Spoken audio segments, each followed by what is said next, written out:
y'all. What's up, y'all? Build me an audience. Let's get this thing going.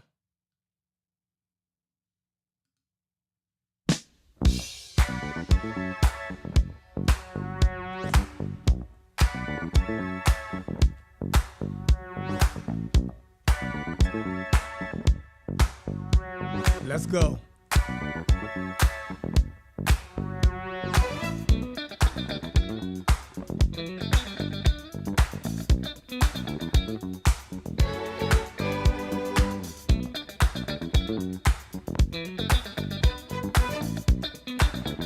Woo!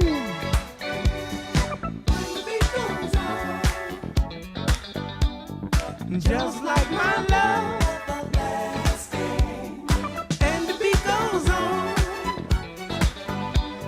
still moving strong, on and on. Do you ever wonder? Got to win, somebody got to lose. I might as well get over the blues.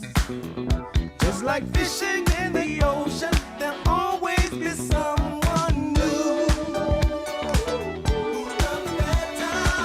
You did me wrong, but I've been through stormy weather. And the beat goes on, just like my love, everlasting. Oh, and the beat goes on, better believe it. Still moving strong, on and on. Don't stop for nobody. Woo! This time I keep my feet on solid ground. Now I understand myself when I'm down. Like the sweet sound of hit music, there'll always be something new to keep the tables turning. Hey, this is the song, but there'll never be an ending. It goes on, just like my love, everlasting. Oh, and the beat goes on. Still moving strong, on and on. The beat goes on. The beat goes on. The beat goes on. Beat goes on. The beat goes on. The beat goes on. The beat goes on. Peace, peace, peace, y'all. Build me an audience.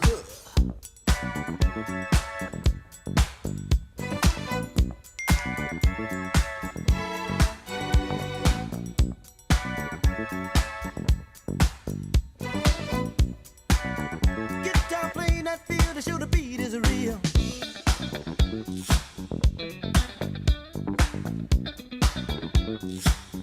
Hey, this is a test show, y'all. What's going on? The beat goes on. The beat goes on.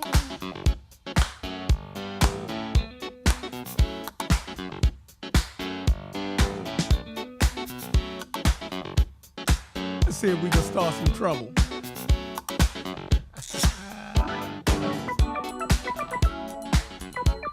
Woo!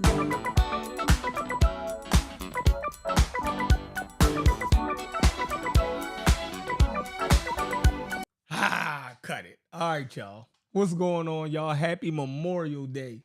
Happy Memorial Day. I hope everybody is enjoying their Memorial Day. I know I'm enjoying mine.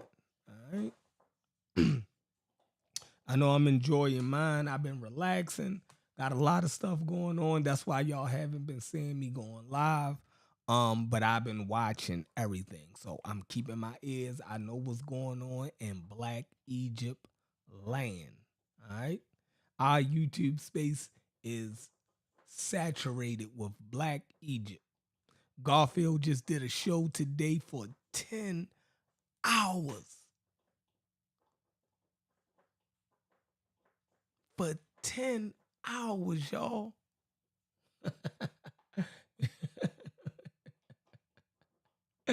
Yeah, definitely got the baldy out. Listen, it's getting hot here in Baltimore, so the caps and stuff can come off. You heard me. And then most of the time I don't be having a haircut. Ain't that crazy? A barber who don't have a haircut. Um, I cut so much hair that I have a hard time grooming myself, right? When I put them razors and clippers down, you know, I be done with it. I be done with it. I don't be wanting to pick them up or do anything, else. I'm surrounded by hair, you know. So this is my release dealing with y'all. You know, I enjoy this. If I'm not cutting hair, I'm teaching something about hair. I'm a cosmetology teacher. So, you know, it's like, but it's crazy though because most mechanics that I know, they always working on their own cars and having little project cars that they're working on. So, you know, it must just be me. You dig what I'm saying? When I'm done with work, I just be wanting to be done with it. You know, I even have other barber homeboys that we cut each other hair like at the end of the day or at the end of the week. You know, we make appointments with each other to groom each other, and when it's my turn, I be like, "Nah, I'm good. I'm going home." You know what I mean? I don't even feel like sitting in the chair. I'm done with it. But what's going on, y'all? Yeah, y'all. Garfield did a 10-hour show on Black Egypt. Wu Jai be going live. Wu Jai be going live. He be going for hours. Smash be going live. He be going for hours. You know, so I feel like everything they have covered, everything we could possibly cover, with Black Egypt. But there's little nuances. I feel like we are putting um our esteemed elder scholars in a line of fire for our own gain, right? We're using their words as weapons, right? We're trying to get to the bottom of some things. I think everybody understands the conversation. So now when we act like other people don't understand the conversation, it is downright, it becomes insulting, right? Everybody who tune into these channels, we all understand the conversation. We understand what everybody is saying. Now, whether we agree or not is the issue, but we all get what each other is saying. All right? For the most part. What I don't get what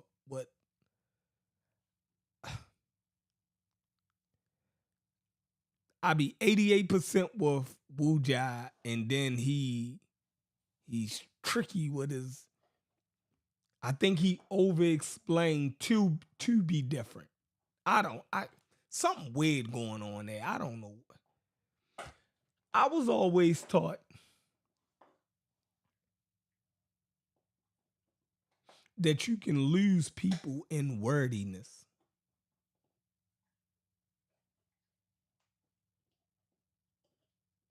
You know, it's like the only way, the best way to say something is the simplest way.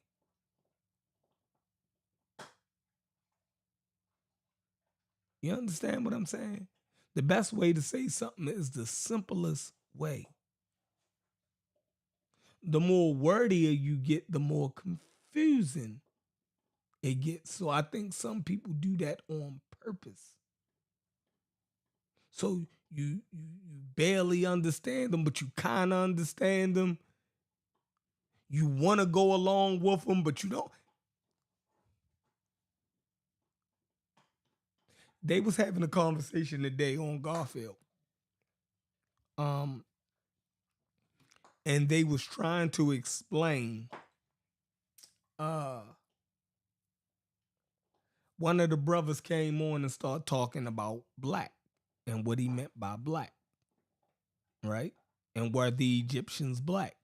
And nobody wanted to answer the damn question. They act like the brother was talking French or something. Like, that's why these conversations keep going on. They start wanting to talk about culture and this is African. And the brother was asking, were the Egyptians black? And all of those black men on the panel somehow don't know what black is no more.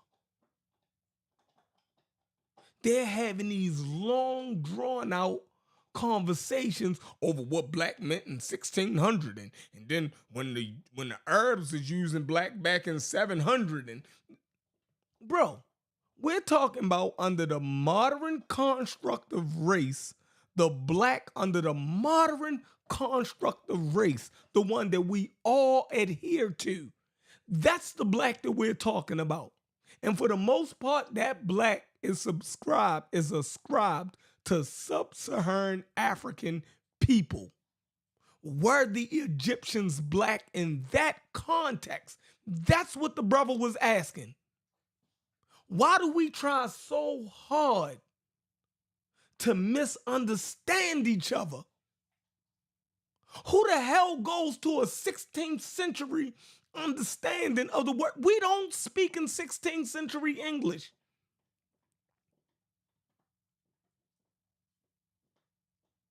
That is not our modern understanding of these words in the modern construct of race. They go back, well, it was some Indians that were called black, and are these the black people? Bro, under the modern construct of the word black, what black is ascribed to nowadays, would you consider yourself black, being of sub-Saharan African ancestry, are the Egyptians that y'all know what they're asking? Y'all know the conversation. Y'all just being difficult for no apparent reason. And listen, we talking to our brothers here. We're not talking to people who have a language barrier or have a cultural understanding barrier. We are talking to each other and making this shit difficult.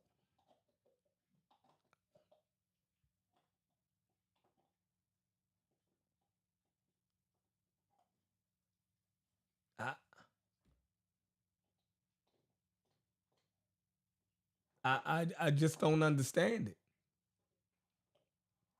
You know? So these conversations will go on and on because we won't have these real conversations with each other. It was all African American black men on the panel. We all understand the same cultural nuances of our language. We all speak the same language. We speak broken English. That brother asked a question that every black man on that panel that's in America should have been able to answer with just yes or no. Just that simple. So, why are we making it so hard to answer the question to the people that's at? Listen, this ain't nobody at, this ain't the white community. This ain't people at Harvard having a scholarly conversation.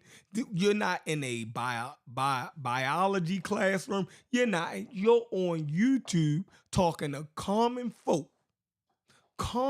black folk who all speak the same language and understand the same cultural nuances. They ask a simple question: were the Egyptians black? Every person on that panel should have been able to answer that as simply as possible.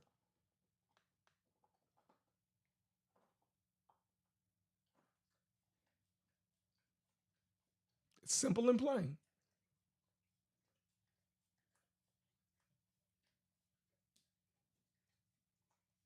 But that's my two takes. But we're gonna get into it. This is just a test show. Who in the building so far? Before we get in. God damn it, my camera then went out. And y'all ain't even tell me. Hold on. Let me switch to this other camera. Boom. Camera went out. Let me fix this.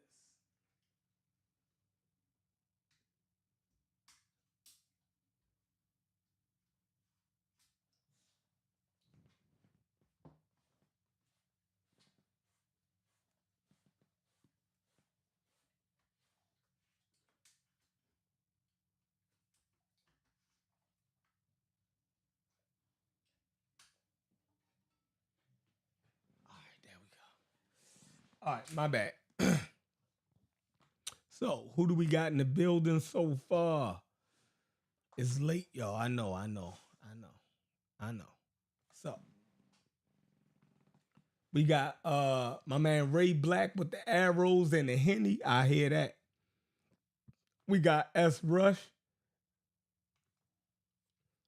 in the building. Yo, caught the show. That's what's up. We got my man Donnie Williams always in the building, wrenched up, ready to get it popping. We got the information man. Peace and respect to you too, bro. We got Raymond Bear. What's up, Raymond? Astro 87. What it do? North Africa. Infinite Wisdom. What up? What up? B. Lou. B. Lou. Yeah, I got the baldy B. Lou. Man. Per Black. Here we go. Hilarious. Danny Wilson, yeah. Babylon Don, Richard, Ricardo. What's up, Ricardo? Black Hat. And Black Alchemy. My man said, make friends with the like button. That's right. He ain't lying to y'all. So,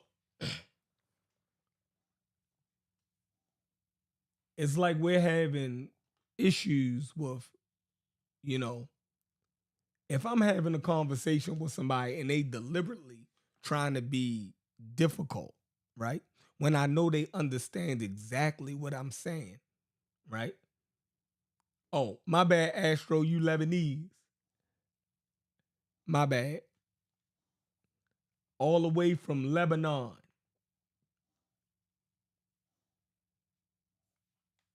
The legendary brother Reggie is watching. What's up with the legendary brother Reggie?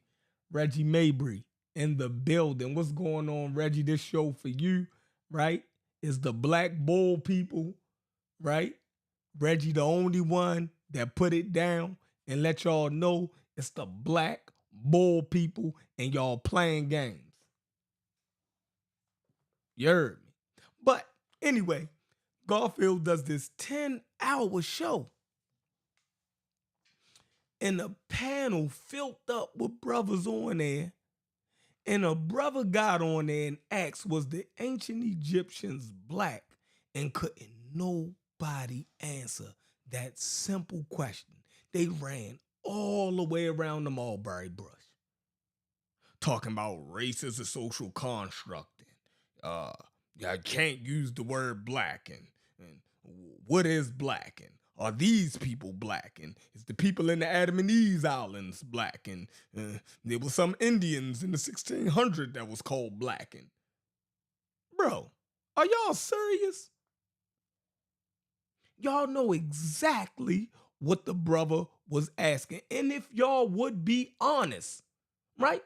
I don't try to be super technical with my answers. I just figure out what the person is asking me and I answer that question. There's no need to be tricky. There's no need to be super technical. That's not a super technical question. It's not even sophisticated. It's not even sophisticated. All right? When an African American is talking about black, When people in modern day, in the modern world in 2024 is talking about black, we're talking about people from sub-Saharan Africa or people who look like they're from sub-Saharan Africa, like the people in Papua New Guinea and all of those playing in the Andaman Islands. It's that phenotype that we're talking about when we're talking about black. And everybody knows it. Everybody knows it. How is it so hard to just answer the brother question and say, no, according to what we call black nowadays, no, the ancient Egyptians wasn't black? Or yes, they was black. And then we can argue. But we gotta stop playing games. Right? We gotta stop insulting each other. Right? If one of y'all brothers come on this panel and ask me a direct question, I'm going to answer that question directly. And you know where they get this shit from? Soy Kiata, right? The brother Soy Kiata, they keep playing this video of Soy Kiata, right? From years ago. And Soy Kiata was talking about the ancient Egyptians, and I'm gonna see if I can find that clip. Right? I'm gonna see if I can find this clip. Right? I think he was talking at Harvard or some Ivy League school, right? And it was two brothers there with dashikis on. And after Soy Kiata got finished his conversation and he had talked about the different waves of people and the movement of people, in Egypt, and talked about their makeup and blase blase. So at the question and answer time, the guy, one of the brothers said, yeah, I hear all that you're saying. And he asked Soy Kiata, black man to black man. He asked him, were the ancient Egyptians black? And Soy Kiata act like he couldn't answer the guy question. He gonna say, well, I don't use that. I don't know what you're talking about, black. What? That was the most disingenuous answer. And now it's like Uncle them is copying that same disingenuousness. So Kiata said, oh, they had tropical limb proportions, if that's what you're asking me. And, bro, under the modern construct in our understanding of race, was the ancient Egyptians what we would consider black? Soy Kiata played in that motherfucking man's face, man. You know what that brother was asking you, man. And it was a cop-out. All right? It was a cop-out. And I feel like brothers is making that same cop-out nowadays. You know what brothers is asking when they're asking you, is the ancient Egyptians black? You know what they saying.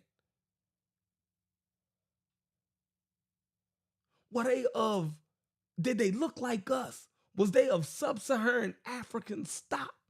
That's what the big argument is about. See, Sheikh Anta Diop and them wasn't playing.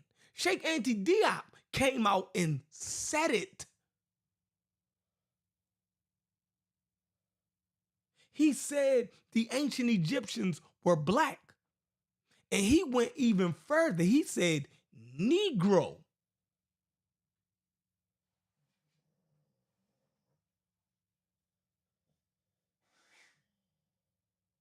He said Negro. right? He even pointed them to people in Senegal to say the ancient Egyptians would have looked like the average person in Senegal. Sheikh Anta Diop was from Senegal. He even said that the language, right, could be traced and closely aligned to people who live in Senegal. So Diop wasn't playing games. He was an anthropologist. So he definitely knew what a black person was. According to any construct that y'all want to say is social, oh, the anthropologist knows that.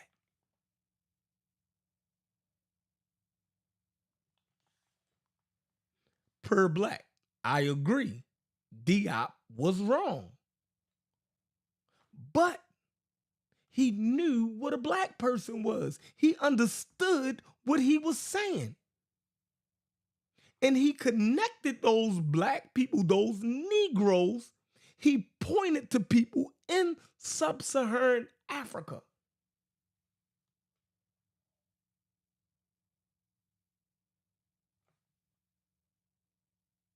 It was clear. Listen, Sheikh Anta Diop was clear to an English-speaking person, and he was speaking French.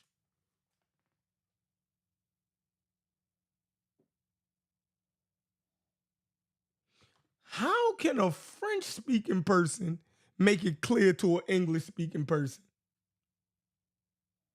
But these English-speaking people from our own cities and neighborhoods can't make this shit clear.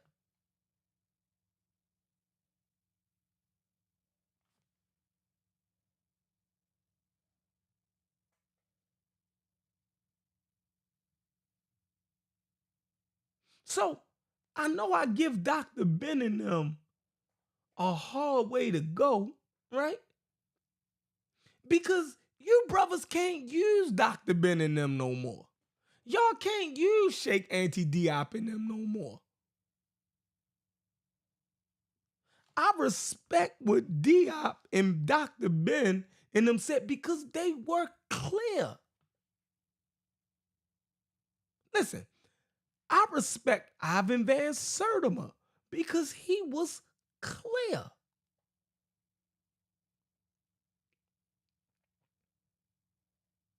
You can be wrong, but be wrong and clear in what you're saying, why you're wrong. And then we can discuss why you're wrong. I can't even argue with you niggas because y'all not even clear. I don't even know what y'all saying half of the time.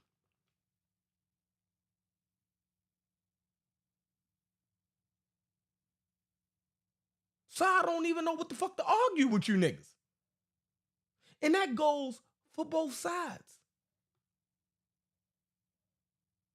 We're not having a clear conversation. And Wu-Jai keeps saying that. We haven't gotten anywhere. Wu-Jai said, I've been gone for 2 years and we're still at the same place. Yeah, Wu-Jai, because you niggas ain't having clear conversations.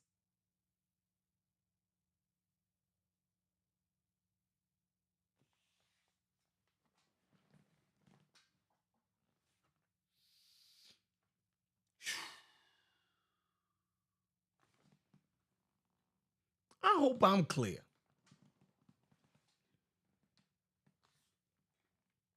I hope I'm clear. I hope I don't waste my time on YouTube talking for hours and I'm not making this shit clear to y'all.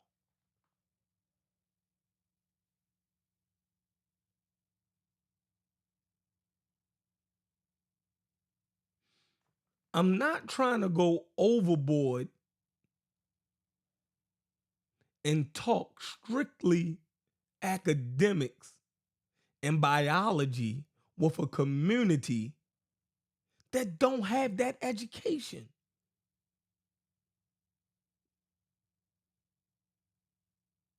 You have to bridge that gap. You have to be able to read these scientific articles, right, in journals, and then be able to break that shit down in layman's terms.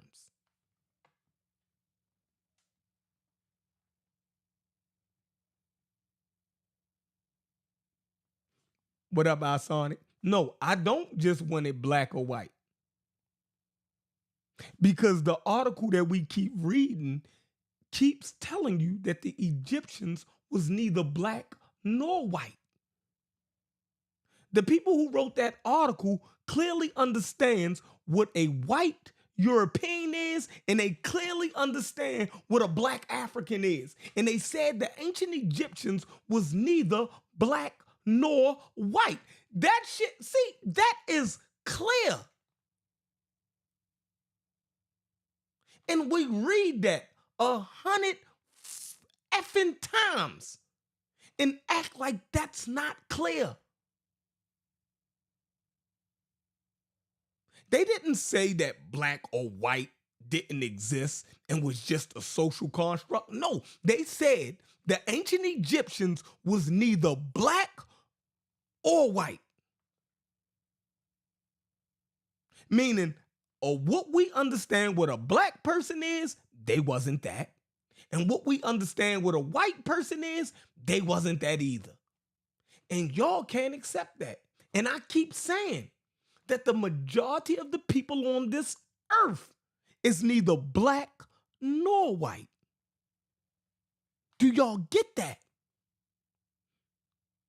The Chinese people are neither black nor white. You get that? Native Americans are neither black nor white. They're not European, they're not Northern Europeans, and they're not Sub-Saharan Africans. They are neither. The Egyptians, it said, is neither black nor white. They didn't go through all of the gish gallop of explaining what a social. That is a clear statement. We should be able to put a pin in that and move on, Asonic.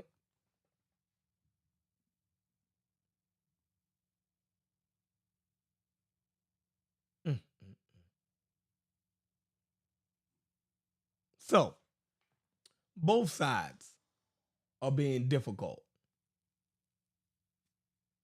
Super wavy, you stupid.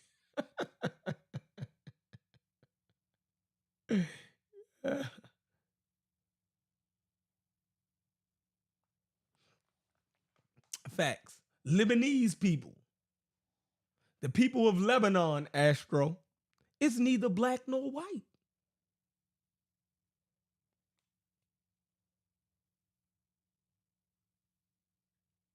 It's neither black nor white.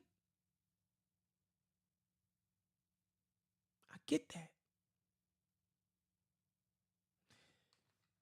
So, both sides is being tricky. So that's that one part. All right.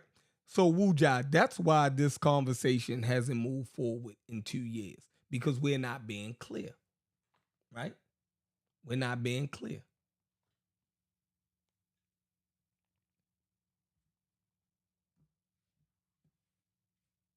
What else? All right, cool. So the other part, right, of what the Egyptians called themselves.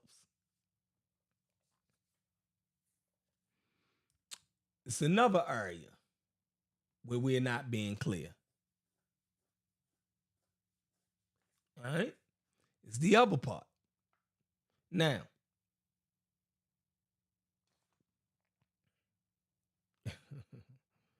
it's the other part where we're not being clear. What did the ancient Egyptians call themselves? All right?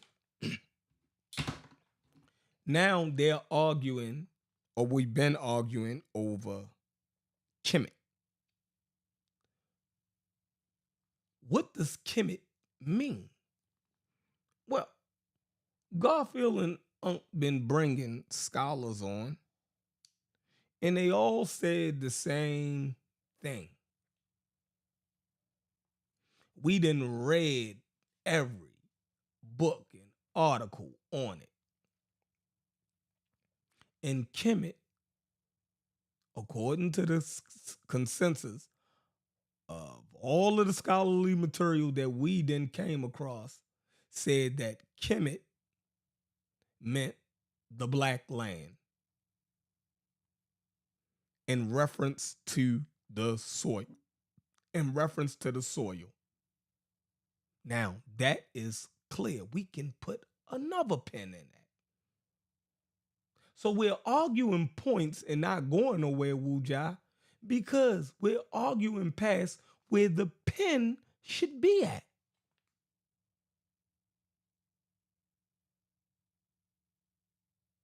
What is the pin? We got two pins here. We have definitive consensus statements made. What is those two statements?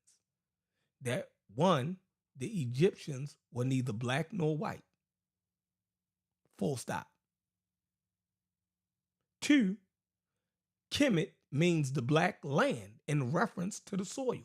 They are two pins. They are two pins.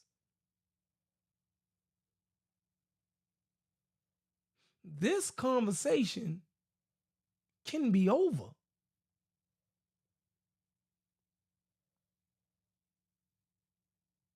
It can be over. Man, I know Vance ain't come. We done got goddamn Vance. Then jumped in the chat. What's up, Vance? Corey, what up? All right, I got you. My bad. I almost called you Garfield. Reggie, I'll throw up a link. Hey, Reggie, yeah, stay right there. Let me do this. Let me do this, and then I'm gonna throw up a link. All right. Hold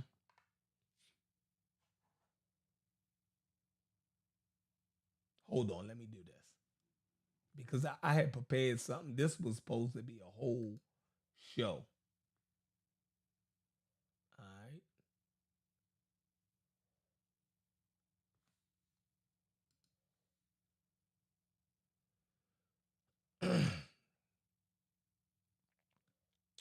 So, Reggie, I've been doing Reggie said he gonna end it. You should have been ended, bro. All right. So Asar Imhotep has been running around saying that can't nobody prove, or the scholars didn't prove or demonstrate that Kemet means black, right? And so he's denying or questioning whether the KM in Kemet actually means black in the first place. All right. And then Smash is saying that the Kim in the word Kemet is not referring to the soil, but could be referring to the skin of the people, right? So now, let's see if what they're saying actually holds up to the scholarship. Actually. All right? So, first Asar, they haven't done their work on the word Kemet.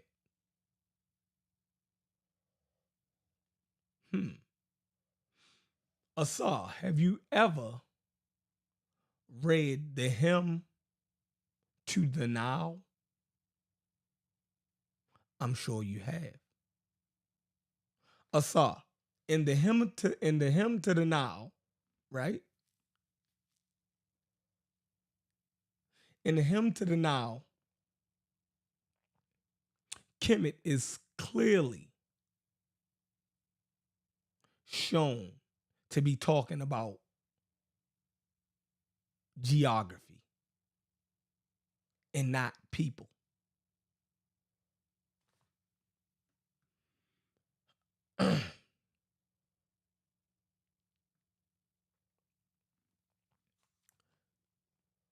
In the hymn to the Nile,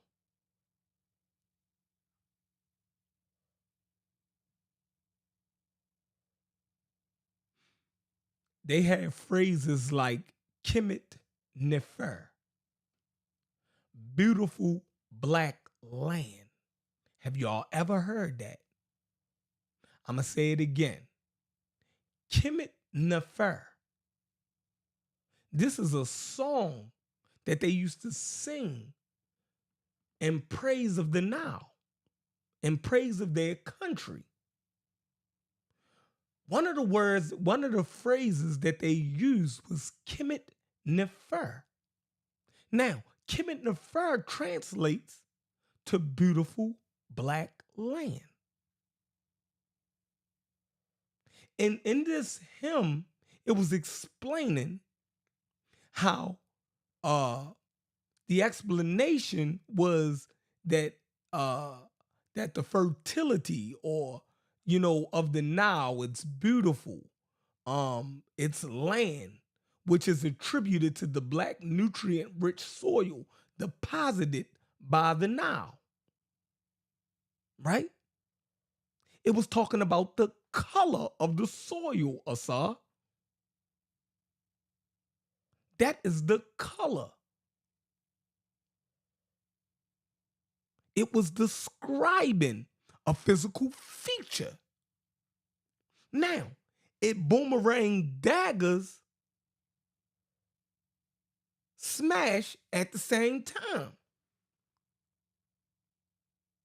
Why? Because the explanation, right, is talking about how it overfloods and deposits this rich black nutrients and makes the soil very fertile.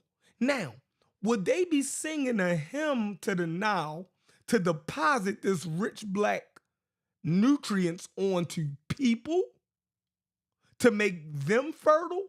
Or would it be depositing the rich black nutrients onto the soil to make it fertile?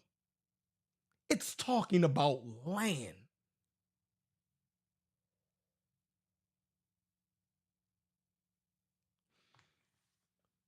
Now, we have source material. Let's read the hymn to the Nile.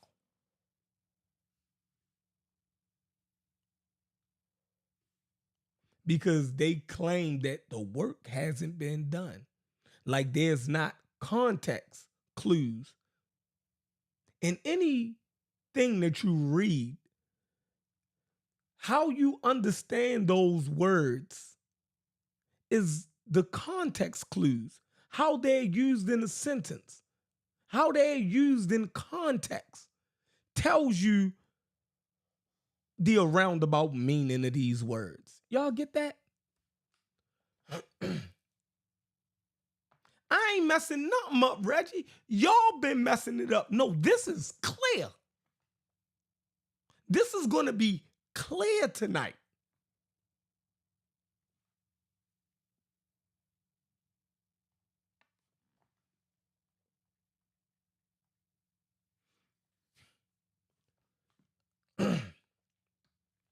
Where we at? Damn, I done lost my page. All right, so we got, let me see. We got Raymond Faulkner, one of the Egyptologists that came on. Well, two of the Egyptologists that came on said that, if you want to understand Egyptian words, right? First year students, two of the Egyptologists was actually teachers. They said that they, how to get students started was with Raymond Faulkner's The Concise Dictionary of Middle Egyptian. All right. So I went out and got it because the PhD said that is the the basic framework around these words, right? And understanding the language. I guess Raymond Faulkner did an amazing job because they're still using his standard in English to this day.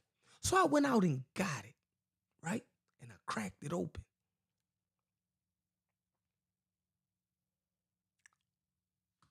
So let's go to the iPod. Boom. So this is Raymond Faulkner's The Concise Dictionary of Middle Egyptian. And we go down to Kemet, y'all.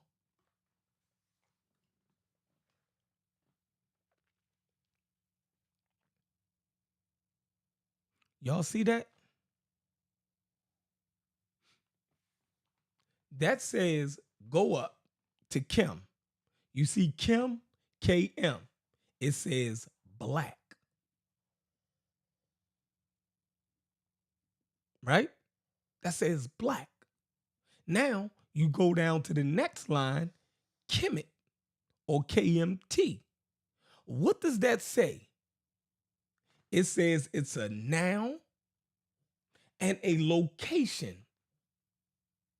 That's the first thing it says. And then it says the black land, Egypt. Now, these people will get on here and tell you that that is wrong. They will get on here and tell you that the Concise Dictionary of Middle Egyptian is wrong. And y'all listen to these people.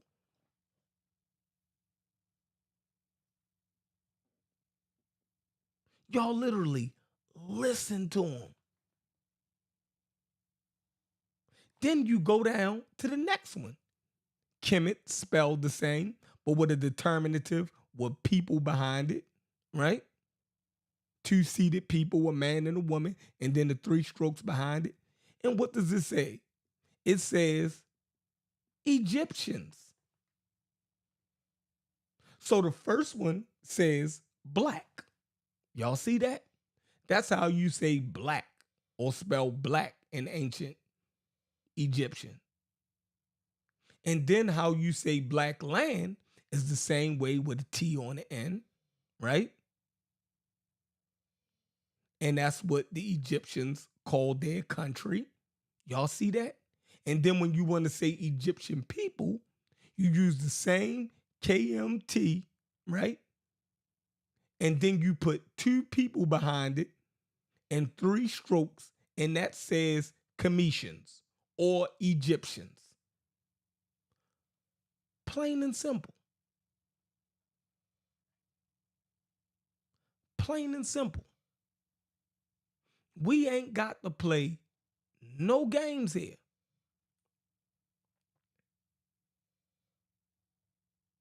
No games. All right. That's the Concise Dictionary of Middle Egyptian by Raymond Faulkner. Now, let's go over to another scholar. Let's go to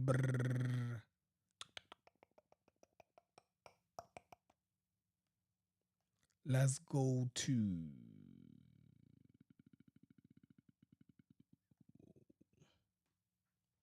James P. Allen. Now let's go to James P. Allen, Middle Egyptian, right? And this is the kicker right here. Let's blow this up. I hope all y'all can see this.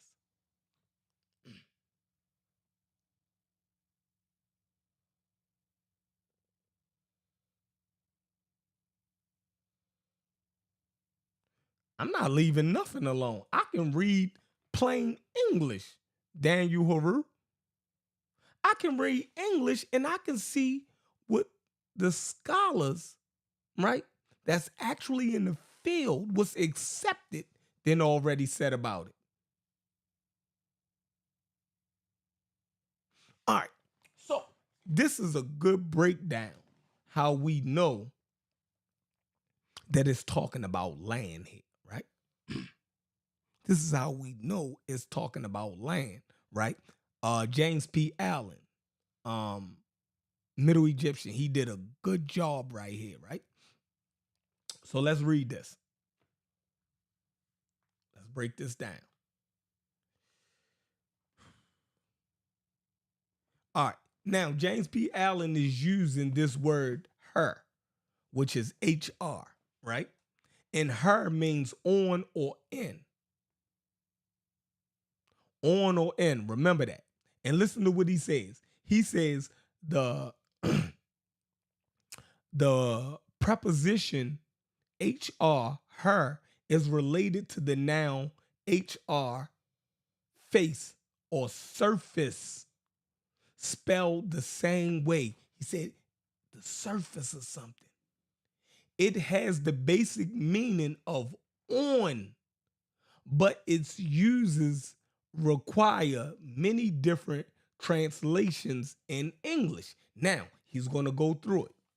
Now, look what he's saying. He says on, upon, in, at, or by. This is all spatial. This is all spatial. Did y'all see that? He says on, you can be on something, spatial. You can be upon it, spatial. In, spatial. At, spatial. Or by it, spatial. So we know it ain't talking about skin. You could be on somebody's skin. You could be in somebody's skin. But you can't even use it like that. All right? And it says something indicating placement. All right? Her wet on the path. Her het quat upon a tree, upon a high tree. Her red wet on foot. Her windmerwat on the right hand, on the right at his hand. Listen to this. Her Kemet in Egypt or on the black land. Her Kemet on the black land. So I don't have to know how to read the glyphs.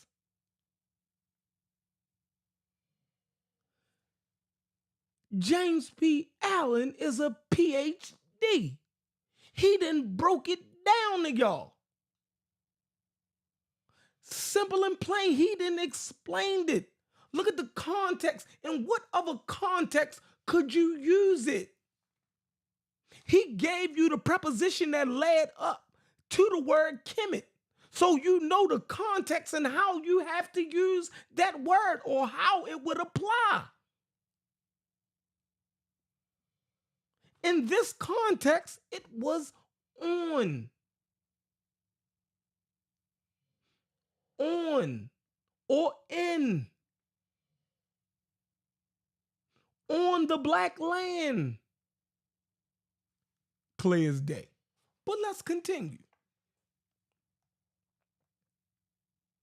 Now, we have Raymond Faulkner and we have James P. Allen. But we don't have to stop there.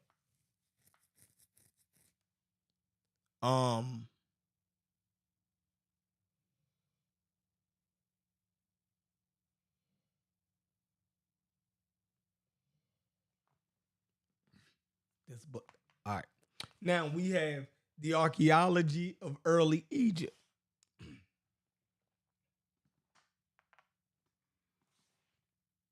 Hold on. Let me switch this.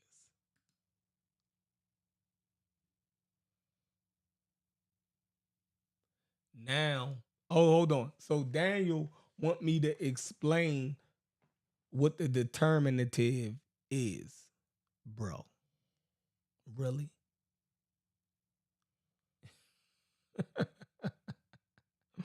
Now you want me to explain what the determinative is? So just say that James P. Allen, the PhD, is wrong. Write him and go tell him to explain what the determinative is, since you know better than him. Go tell Raymond Faulkner that you niggas know better. And I don't mean that in no derogatory way, and I apologize for using that. Y'all go tell those Egyptologists, right, to explain the determinative to y'all.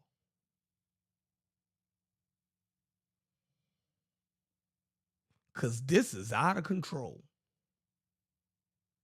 All right? Here I come, Reggie. I'm about to throw up the link. And I have more. I got a boatload, right? I got a boatload for y'all.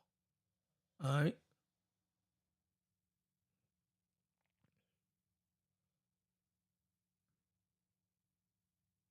Matter of fact, let's do this. Since y'all think everybody playing with y'all.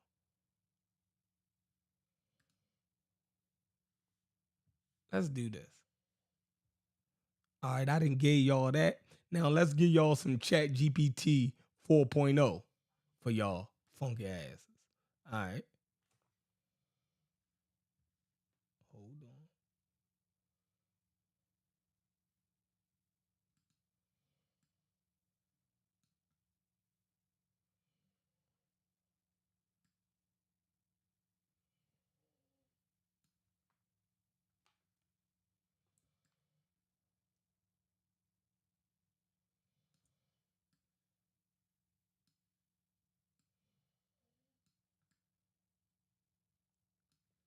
Let me blow this up for y'all so y'all don't think I'm trying to scam y'all. All right. Can y'all see this? Let's go. Understanding Kemet in an ancient Egyptian context. Y'all with me? Let's do this. It says the term Kemet, pronounced Kemet, is often translated as black land and is used by Egyptologists to refer to ancient Egypt. This translation stems from the color of the rich dark soil deposited by the Nile River, which contrasted sharply with the surrounding desert known as Desheret, the Red Land.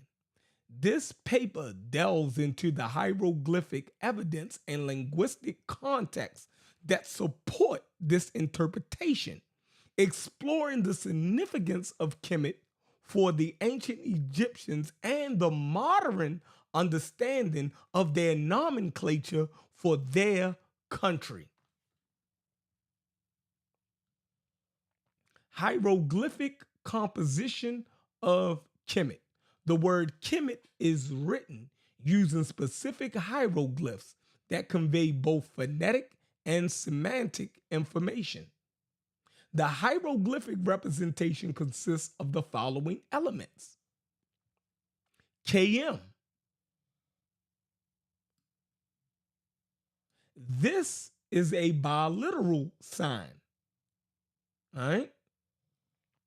This is a biliteral sign combining the hieroglyphs for the crocodile skin and the owl, which together produce the sound Kim or the sound KM. This combination is associated with the color black. Let's continue. 2. Determinative. Often the word is accompanied by a determinative sign that provides context but is not pronounced.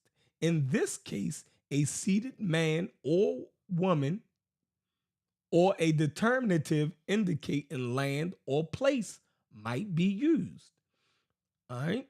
The core of Kemet is thus the biliteral KM and the feminine ending T, reflecting the grammatical gender often used for place names. So, this says that this feminine T or this half a bread loaf, right, is often used for what? Place names. So they say it ain't nothing talking about land. That feminine T, it just told you, is often put in place for place names. So there go right there. Look, there go right there, y'all. Let's continue.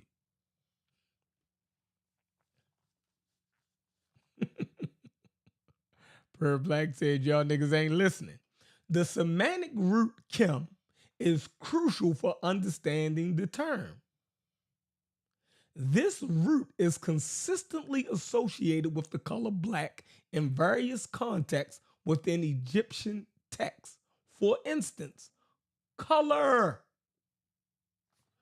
The term Kim describes black ink used in writing, the black color of hair, and the dark soil along the Nile. All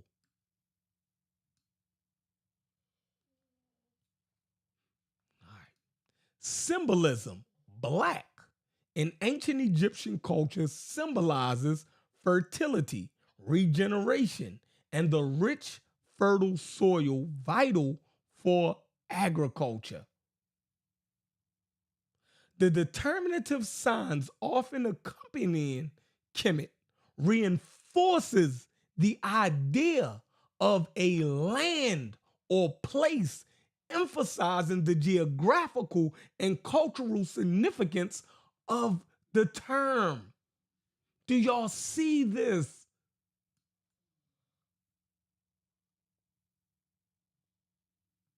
Let's continue.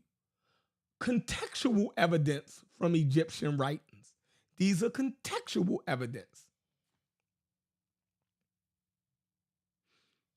Several pieces of contextual evidence from ancient Egyptian writings support the interpretation of Kemet as the Black Land.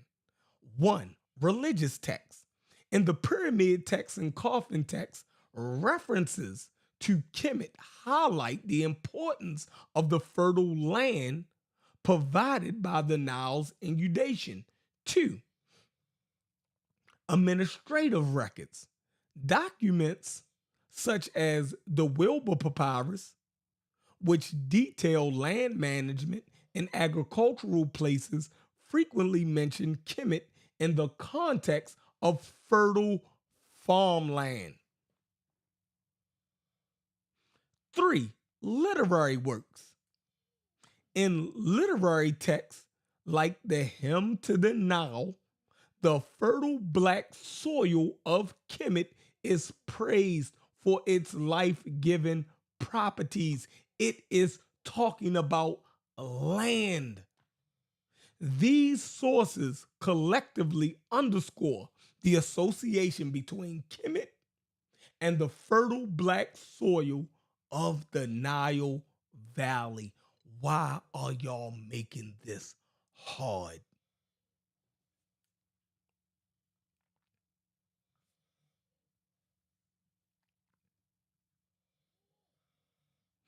Modern interpretation and Egyptological consensus. Here we go with the consensus, y'all.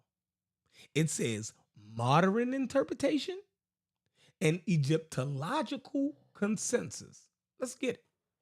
The consensus among Egyptologists regarding the translation of Kemet as the Black Land is based on a combination of linguistic analysis, contextual evidence, and comparative studies. Key factors include linguistic consistency. The use of Kim to denote blackness across various texts and contexts provides strong linguistic support. Geographical contrast. The clear distinction made by the ancient Egyptians between Kemet, the fertile Nile Valley, and Desheret, the surrounding desert, reinforces the geographical basis of the term. 3. Cultural significance.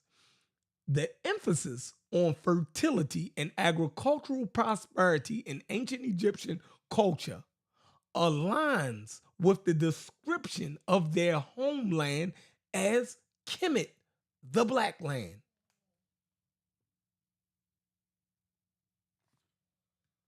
Conclusion. The term Kemet reflects the ancient Egyptians' intimate connection with the fertile lands of the Nile Valley. Through careful analysis of the hieroglyphic evidence, contextual references, and the symbolic meanings associated with the term, scholars have arrived at the translation, the Black Land. This interpretation not only sheds light on the nomenclature used by the ancient Egyptians for their country, but also provides insight into the cultural and agricultural identity. The study of Kemet underscores the rich interplay between language, geography, and society in ancient Egypt. References: James P. Allen, An Introduction to Language and Culture of Hieroglyphs, Cambridge University Press, 2010. We already done looked at James P. Allen. What else do we got? Raymond Faulkner, A Concise Dictionary of Middle Egyptian, 1962. We just looked at that. So, I didn't back Chat GPT up with the sources. Garfield and Unc then had live PhDs and interviewed them, and they all was in alignment with this. But you Negroes are trying to confuse Black people constantly with y'all convoluted understanding of ancient Egyptian hieroglyphics. You, my brothers, are the problem. Unc said something deep today. There's no confusion when we listen to the scholars. We only become confused when we start listening to you Negroes. That was a bar right there, Unc. There's no confusion when we listen to the scholars and the consensus. The confusion come into play when we start listening to y'all. When y'all start talking about is the black skin, or y'all start talking about is the riparian land, right? Or y'all start talking about is the black bull people, right? It gets confusing when we start listening to y'all. But the scholars have a consensus out there. The field of Egyptology has a consensus out there on what Kemet means. And they didn't say it means the riparian land. They didn't say it means the black bull people. And they didn't say it means the black skin people. They said it means the black land in reference to the dark soil of the Nile flood plain.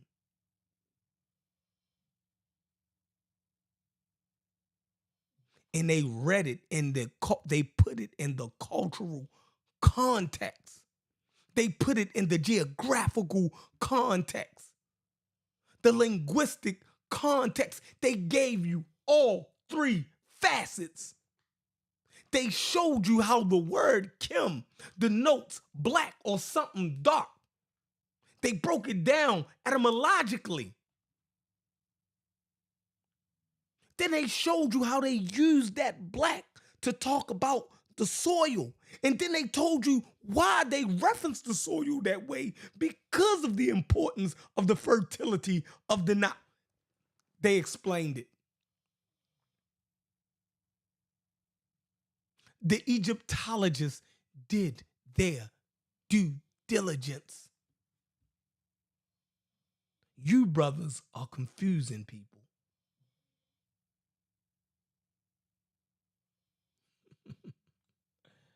Reggie, debate the scholars, Reggie. Don't debate me. Go debate Karakuni. But I'm going to throw up the link, man. I appreciate y'all for coming in. Here's late night, man. Let's get it popping.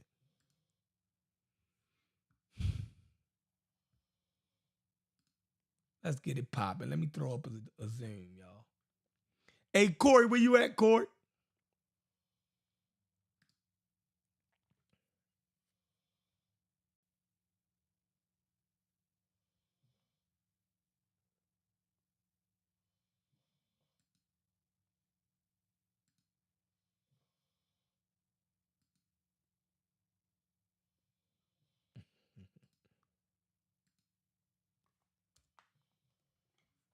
There you go, Reggie.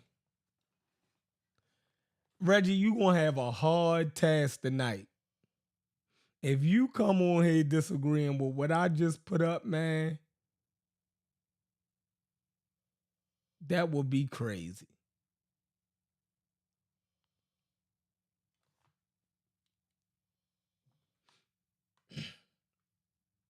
How did I do, y'all? Did I make my point, y'all? Was I clear?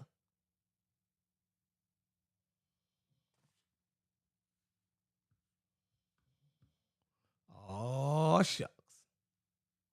Here we go.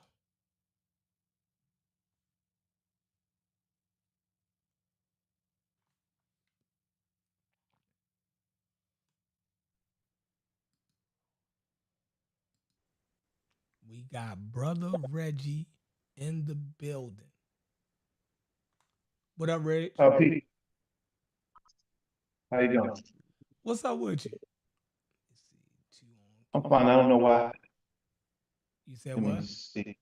Why I have an echo. You got an echo? I'm going to fix it. It's me. Let me fix it. Hold on. You? I think so. Yeah. I think so. So I'm going to go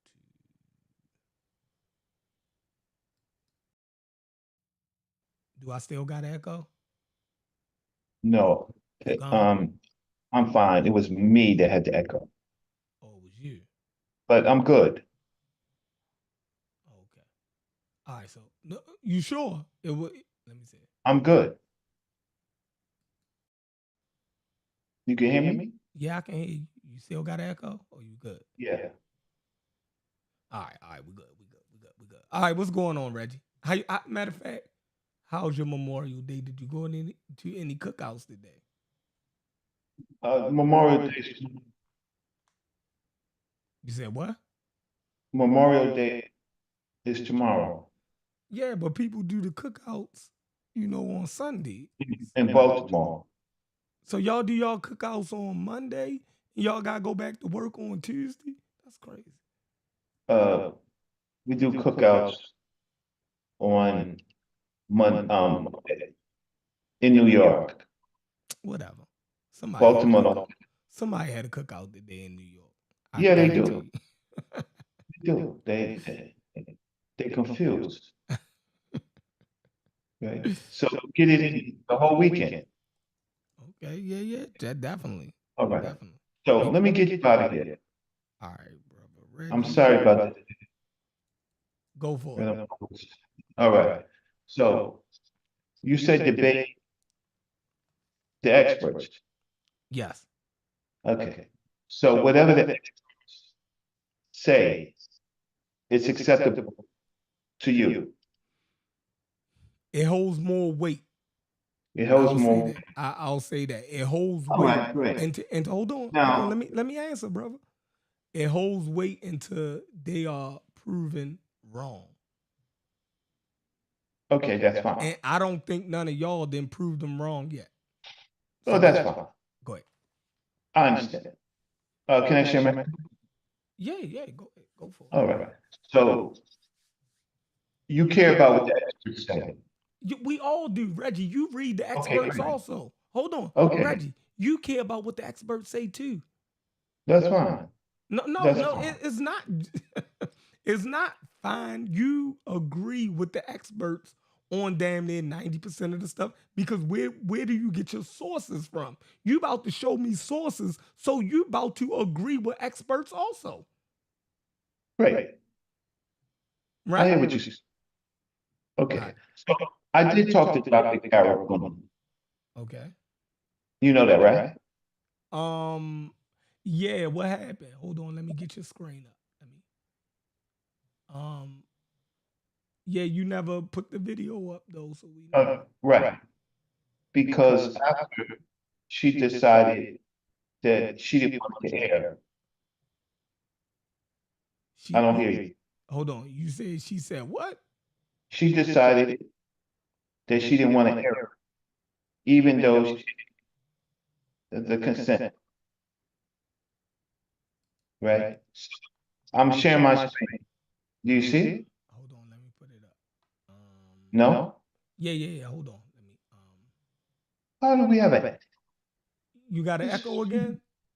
Yeah, every time I talk, I hear myself. So that's No, what that's why I asked you and you said you was every good. time I talk. Okay, so you not you okay, I didn't hear myself. Great. So you people in the chat, Don't Reggie, please don't start arguing with them people in the okay. chat. Come on. All right, since y'all believe the experts, I'm gonna play you a little clip. Hold on, let me put your screen share. Oh, I gotta share with audio. So do I have to share with audio on this? Probably not. I think it should be able to share. All right, I got your screen share. Okay. Now about my work. And my work has a nuanced view on the Black, what Kemet means. And before I play this, I want to tell you that a lot of you gotten in the Baltimore and New York bathroom. You got because you can't even smell experts. You can't even talk to you. So Garfield is talking to the experts, but all he's doing is listening, right? Mm-hmm. That's all he's doing. He's not putting up any primaries that will make the case on another view. So I'm gonna let you hear what Dr. Karakuni said about my work, Okay. right? Let's So go. let's see if Brother Reggie is crazy. Let's see. You ready? Let's go. Yeah, let's see if Brother Reggie is crazy. I ain't call you crazy though. I think your research is all on the right track. I think you're doing amazing work. I think you've got you know what direction you're going in. And I think you should just keep going. I think it's great. Really. I think it's great. Okay. So my research is on track. I know what I'm doing. I should keep going. That's what she said. That's what she said. Okay. I heard that. That was clear. Okay, that's crystal clear. So I'm not a bozo like Facts. some of the people in the chat is, right? I do talk to the experts, and that's what she said about my work, right? Now, me and Dr. Karakuni, we have some disagreements, right? I respect Dr. Karakuni. So the Negroes in the chat says she felt sorry for Reggie. Okay, so watch this, nigga. Nigga, never in your life will you have a conversation, nigga, with a chair of a department that of a PhD granting university, nigga. So you say, what? That she felt sorry for me, nigga, but you won't ever put your work in front of them because you ain't got no work. So let's just start. So I had a whole conversation with her. I think I have to reshare my screen. I had a whole You good. conversation. Okay, I don't, okay. So I had a whole conversation with her, right? You people that gotten in the bathroom, right? In the prison bathroom, you got taken, no pause, suckers, right? So let's just do some things. First, Sheffrin, I want to go over the hymn to the Nile. Go ahead. So you said there was Kim Nefer in there. Mhm. That was untruthful.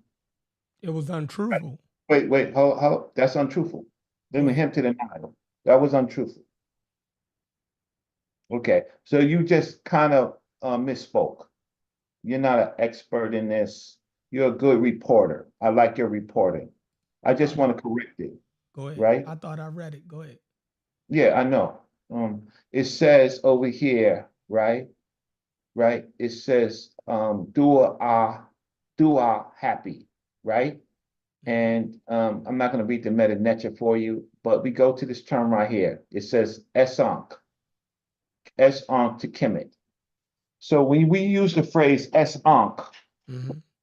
right, it's a causative give life. You give life to living things.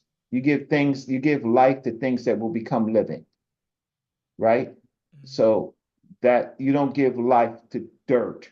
You give life to plants.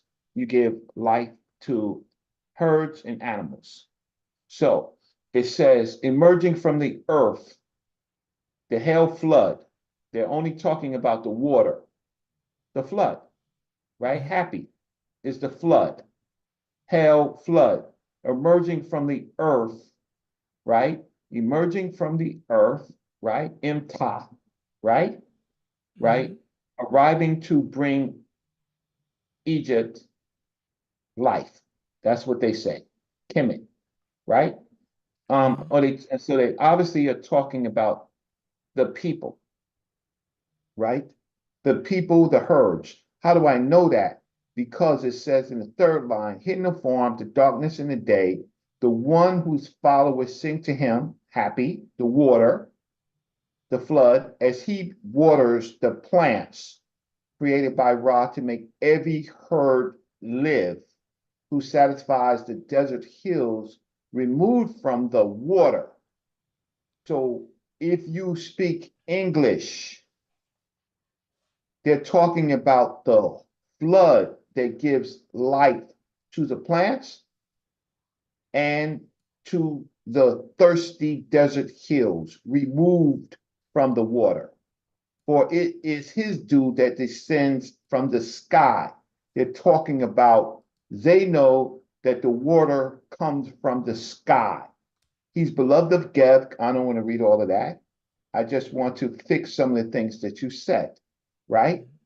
Then he goes, happy is the Lord of fish, not the damn dirt, who allows South Marsh fowl, the birds, without a bird falling from his heap, maker of barley, grower of immer grain, creator of festivals of the temple. When he delays the water, then noses are blocked, everyone is orphaned, and if the offering of the gods are distributed, then 1,000,000 men perish among mankind.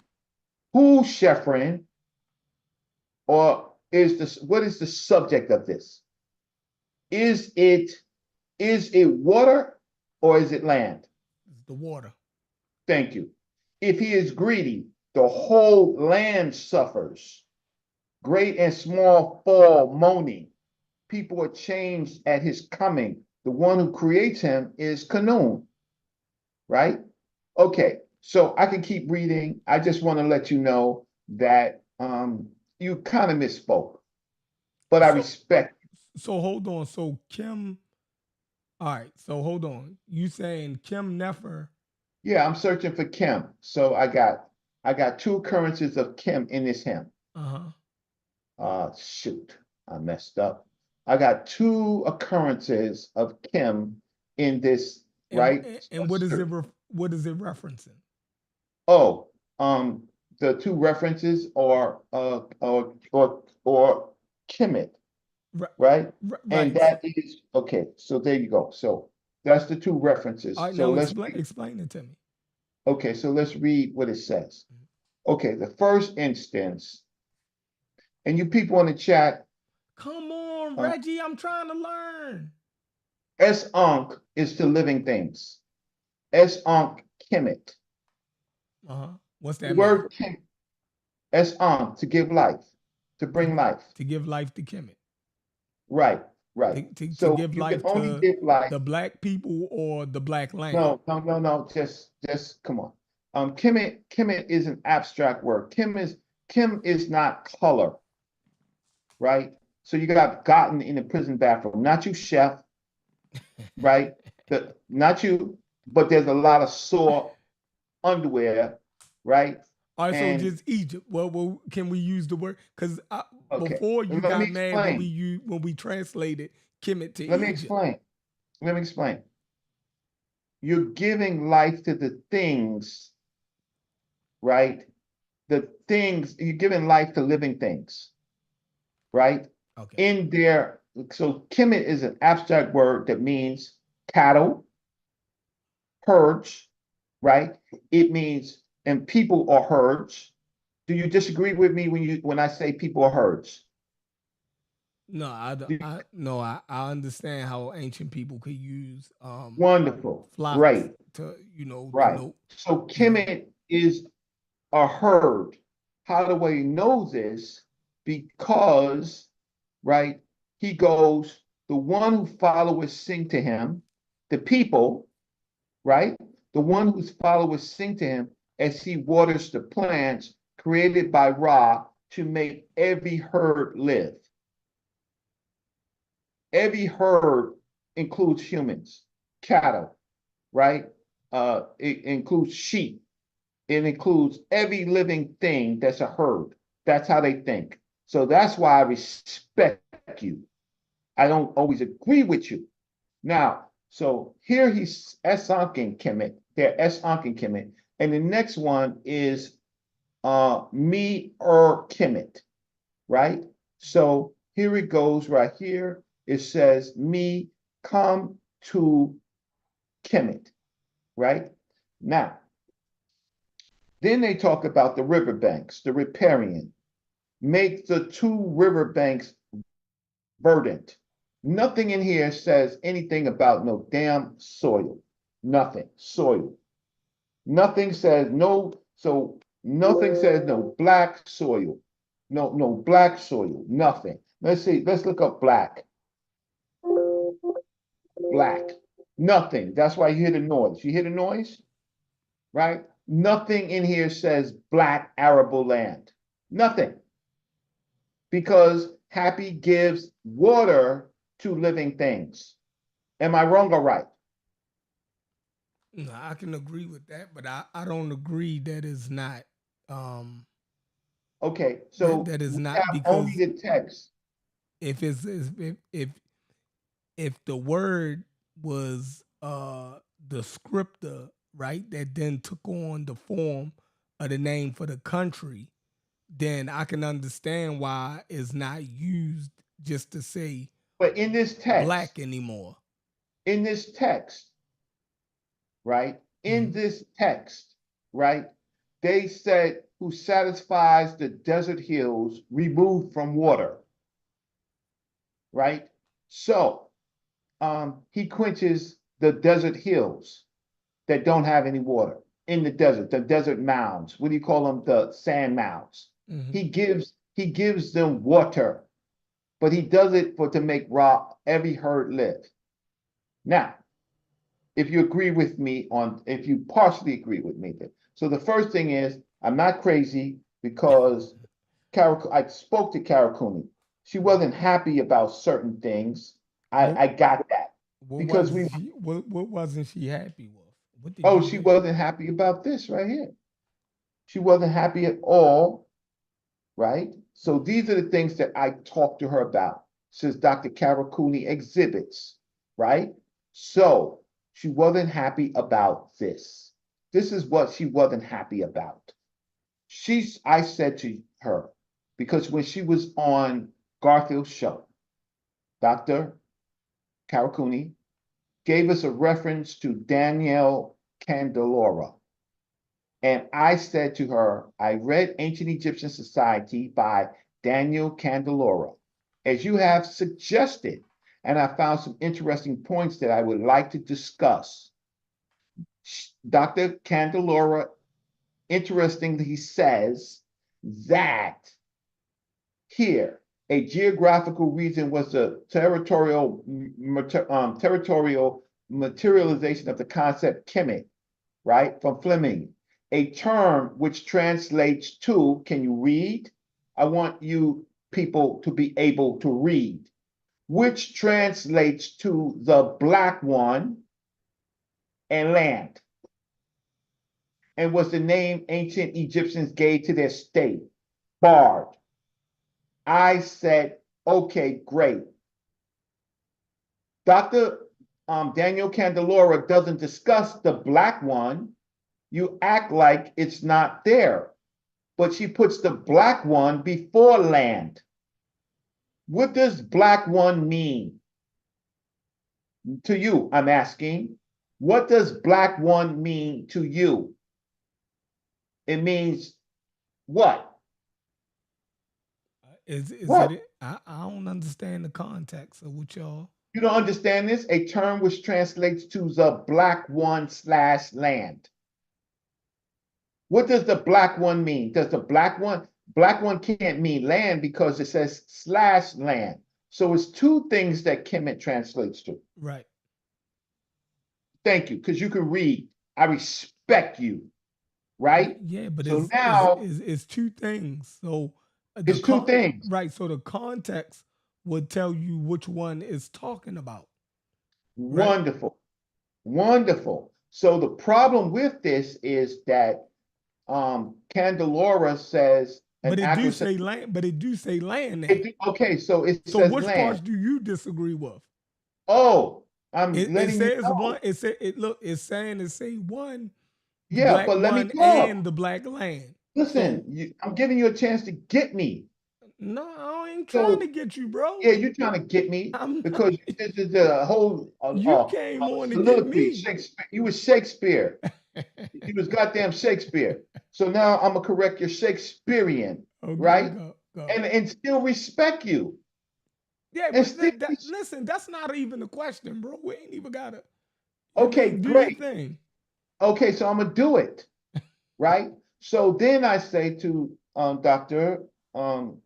Karakuni, respectfully, she writes this whole paper. She starts talking gibbering about not Dr. Karakuni, Daniel Candelora starts gibbering about the land, but she never in her paper talks about the black one. Okay. So then I go and I say, well, she quotes Bard for this. I go to Bard, and Bard starts jibber jabbering about the alluvial soul, right? She goes jibber jabbering about Kemet, the black land, not the black one now, right? Just the black land, right? Jibber jabbering, right? Wasting everybody's time. That's in the Encyclopedia of Ancient Egyptian Archaeology.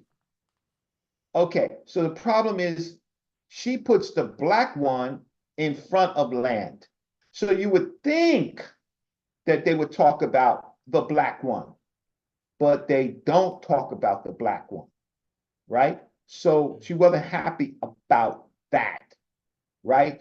Now, I tell her that the Apis bull cult has more to do with the fertility of the land, right? Why? Right. Why? Because, let me just see over here. Because of this.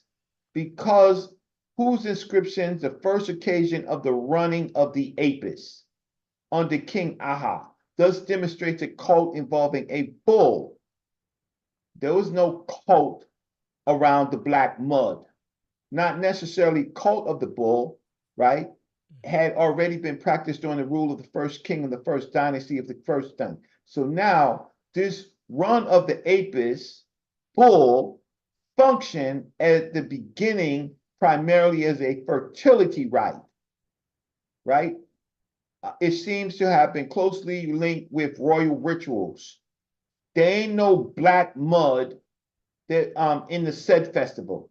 It's linked to the bull. What does the bull do? The bull runs the field. It eats the grass. It urinates. It defecates. The defecation of the bull is the ritual. That whole ritual is the ritual of the running of the bull where the land is consecrated. Because the Apis bull is so important. Now, the ancient Egyptians did not know nothing about black silt and fertility. They did, like everyone else, use manure from cattle and from pigeons, right? From birds. They mixed it in to make the land fertile. It wasn't enough. The black silt wasn't enough to grow the crops that they wanted. They had to use manure. Does that sound, you have a problem with that? No, I don't. Okay, great. Okay, so then the king is similar to the Apis bull, right? So the king himself, okay, so here is the text right here. Onus has appeared as Sobek-Ni's son.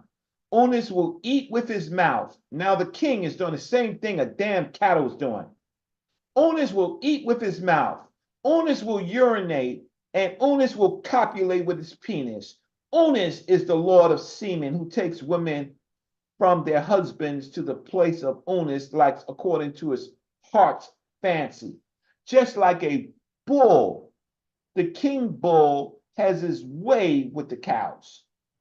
Does that seem right? Mm-hmm. Oh, who's this from? Oh, this is from James P. Allen's translation of the pyramid text. Right? So there's your expert right there. So let's go. You can tell me when I want to stop, but I ain't going to stop unless you want me to stop, because I'm going to source up. So now, the first case where we see Kim and Kemet is here in the pyramid text. See, this Onus stands among you, 2 horns are on his head like 2 wild bulls. For you are indeed the king, the black ram, son of a black sheep, born of a bright sheep, suckled by 4 sheep mothers. The king is a bull. I mean, sorry, a sheep. Am I wrong? Did I read that wrong? This is symbolism. Oh, yeah, but it's their thinking and speech. Everything in Kemet is symbolism. The hymn to the Nile is symbolism. Everything. So okay, it says, see, this unit stands among you. 2 horns are on his head. Like Yeah, you see it right here? Yeah, 2 horns on his head. I'm gonna blow this up. Help you read some damn meta nature. I'm gonna help you read some damn meta nature. Like 2 right? wild So bulls. here's the primary. Here's the primary. You people that got in the prison bathroom, here's the primary. Because you can't talk to an expert, right? So here it goes here. Ma, right? Right over here. Ma, aha, right? Ahat. There's a T right there. Ahat, Winnis, right? Then it's Pen, right? And then it's Ma'ab, right? And then it's Abwi, 2 horns, his 2 horns, right?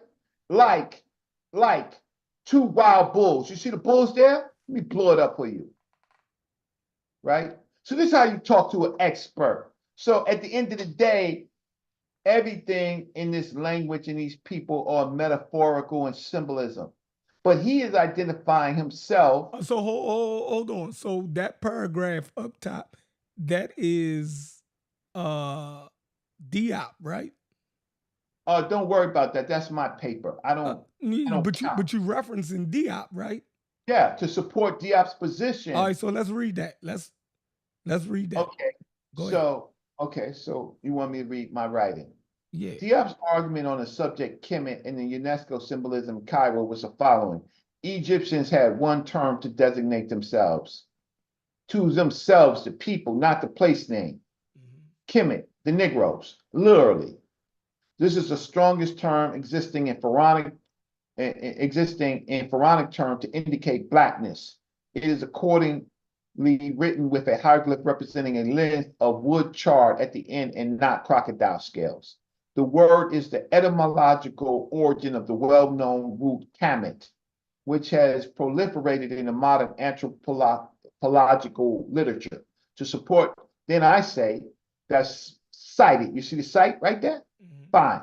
To support Diop's position, pictured here, is the primary pyramid of Unis, the first recorded pyramid text where the king Unis uses Kem and Kemet. So the first time we see Kem and Kemet, the relationship is not Kemet and Deseret, it's Kem and Kemet. All right. Okay. So that's good. All right, let's slow it down. All right, so it says the Egyptians had only one term to designate themselves. Then there's the hieroglyphics, right? It says it equals Kemet, equals the Negroes, literally.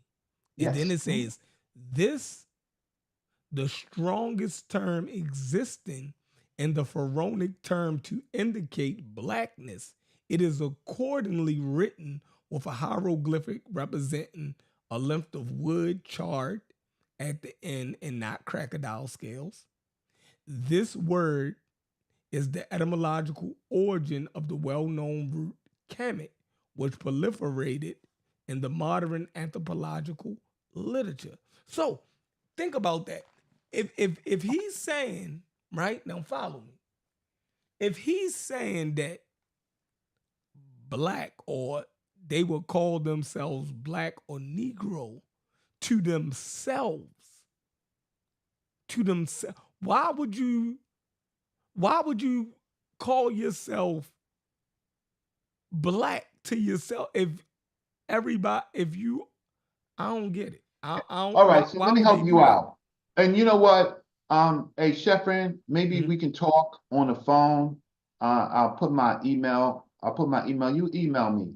Because I'm not talking to people who can't Hold on. pass classes. Hold on, I'm wait. not doing that. Wait. I'm not doing it. No, I'm not you- doing that. I'm not doing no pure black. Reggie gonna run this. bro. You Yeah, listen, man. I'm not doing it. I'm having this conversation with you. Whatever they say, they getting it. Whatever you saying, they just joking. They getting what you putting down. Yeah, oh no, bro. don't joke with me. Don't Hold joke on. with me. See, you about to make me lose my train of thought. Think about it. All right. I don't normally go anymore on these stupid shows. Oh. I like your work. So if you want to lose me for these jabbermouthers, you tell them to don't disrespect me. Because I don't have to talk to y'all. I got my own platform I could talk to. Am I wrong? You wrong, because any chat that you go in, people, they do the chat thing. We don't. I ain't got a wrench. You do got a wrench. Yeah, I don't see me with no wrench. They Wait, test. listen. Test. Hold on. Test. Test. Where my wrench at? Bro. You ain't give me no wrench. Reggie, listen. I'm at a point where I'm looking at what Diop put up, right? What you got Diop said. I'm trying to understand, why would they call themselves black or Negro to themselves? See, they was talking to Corey, this is Corey calling me a snake oil salesman. All right, fuck it. I'm out of here. I ain't got to do this. Right? All right, peace, Reggie. I ain't got talk you. to Show me. tomorrow. You show me. I gave a chance, right? And you was just talking about it, right? And the dude ruined your show. So let him talk. So because all he gonna do is regurgitate. If the people want to learn, I can show them the meta-net in the primaries, right? Yeah, but listen, this what I'm having a hard time with. You right here, before you get off, explain to me why these people would reference themselves as black in a country full of themselves. Okay. What would be the significance of black to them if Okay. everybody was black? Okay, so let me explain something to you, Sheffrin, and it will benefit you, right? Because you're not on a lot of shows, you're busy working, right? The Egyptologists translated the word Kim to dark and black. Did they or did they not? Yes. Okay, think about what you just said. Did they or did they not? Yes. Think about it. They did, I'm with right? you. Yep. Okay. They could have translated it as something else. Yes or no? For what? The context wouldn't make them translate it. Okay. They translated it only in the context of color. Okay. So what would you like them to translate it as? Wait. I just getting your agreement. We're doing algebra. I mean, we're doing arithmetic right Okay. now. 1+1. We're not at calculus or differential equations because I took those classes and most of the people on your chat is too stupid to get out of high school if they did, All right? So So come on. so we're at 1+1. They chose the word dark and they chose the word black, right? We use those words, but Kim is an abstract word. Do you agree that Kim is an abstract word? Yes. Okay, so it means more than color. Yeah. Well, we know that. Oh, no. We don't know that. You might know that. I may know that, right? Because I respect you, Sheffrin. So in abstract, we use abstract words a lot. So then we try to figure out what abstract word, what is the meaning of how should we use the abstract word? So sometimes we might use it as dark, like the dark one. Sometimes we might use it as black, like the black one. Like Kemet can sometimes mean the people. Kemet can sometimes mean the country. Kemet can sometimes mean the black cattle, the sacred black cattle. Am I wrong? Yes. Okay, great. I'm wrong. So you said, yes, I'm wrong. No, you're right. Okay, I'm right. So the people who are doing arithmetic, 1+1, only thinks that Kim is only dark and black and only a color. No. Back up a little bit.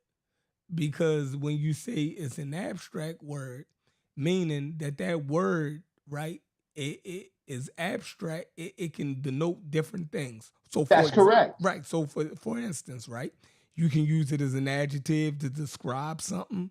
It's That's correct. a physical feature, right? That's correct. Then you can use it interchangeably to talk about emotion, right?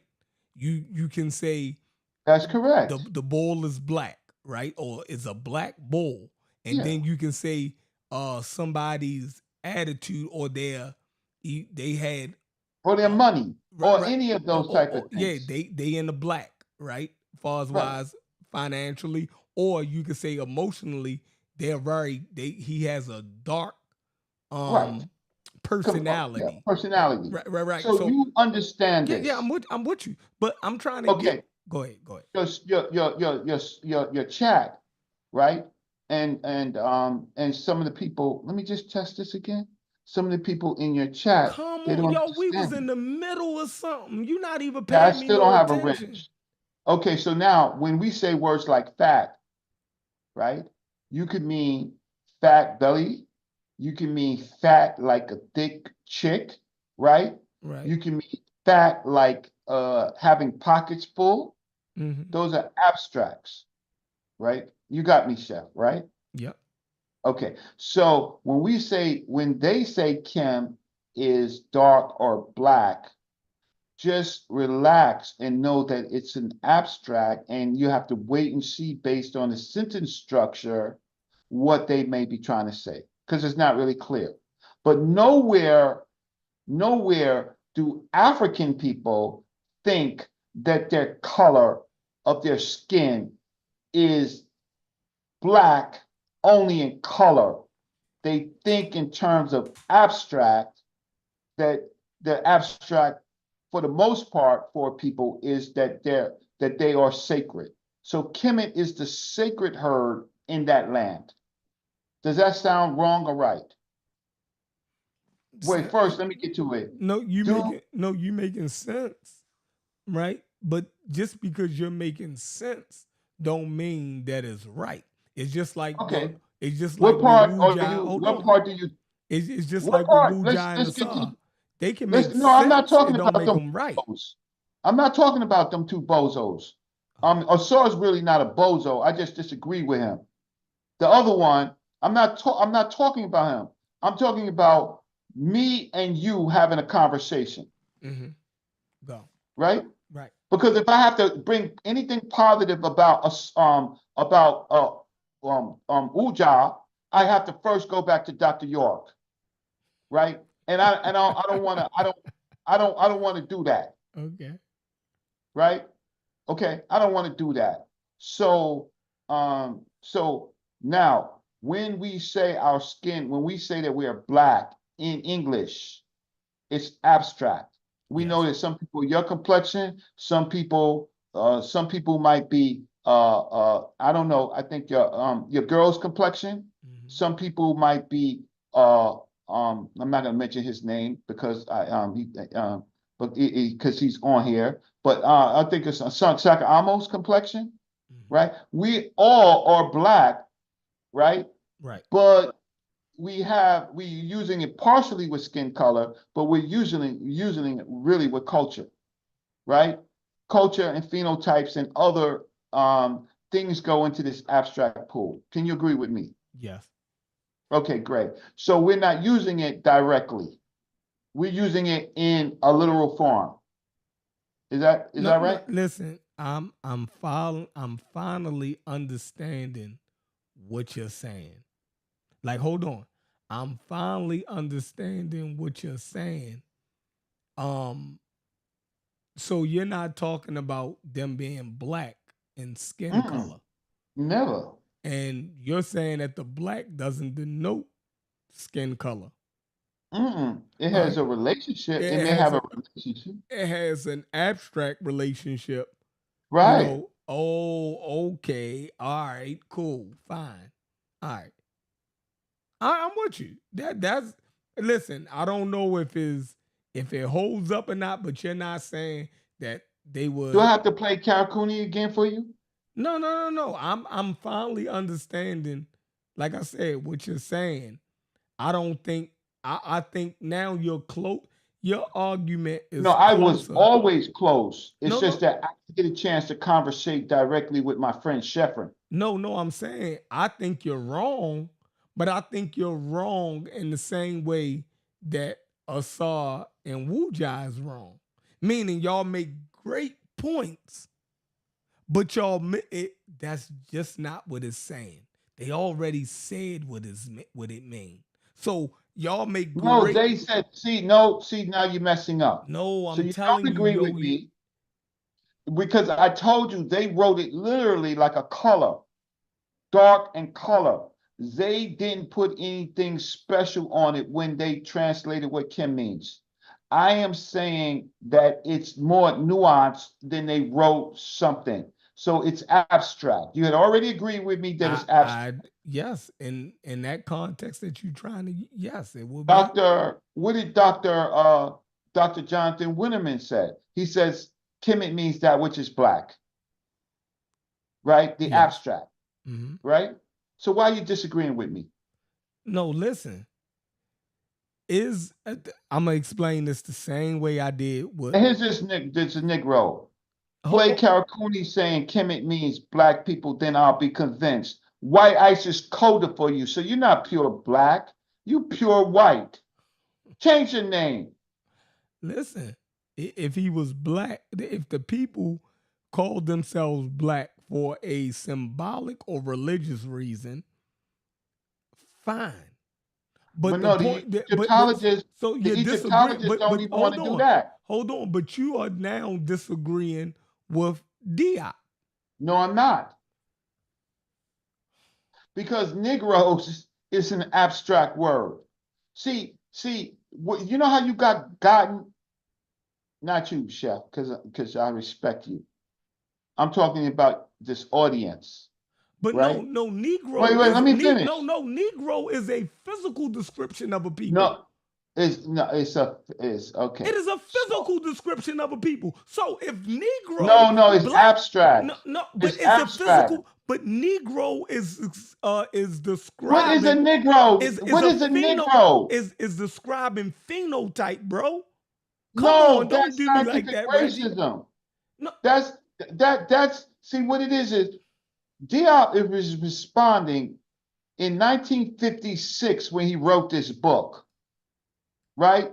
To the nomenclature in 1956. And he's speaking in French, and this is translated. bro. No, And he uses words like noir. He doesn't use the word black. He even uses the French word noir. I agree. Hold on. It's translated. So you're reading a translation of what Cheikh Anta Diop said. No, they have the word Negro in French. What are you They saying? have the word Negro. He's using the term in 1956. But In it still had the racial connotation. Exactly. Because the so he world was was clear. there. No, don't mess up with Diop. Said Diop was No, clear. I don't have to. Listen, I've heard Diop speak many times in French. I worked on his civilizational barbarism. I was on a translation team.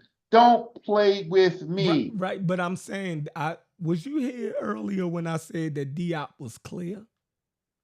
And every time y'all talk, y'all become confusing. Okay. But Diop's statements are clear. Whether you agree with him or disagree, now you're messing up. If you're saying, I'm not saying the messing same up. thing as Diop.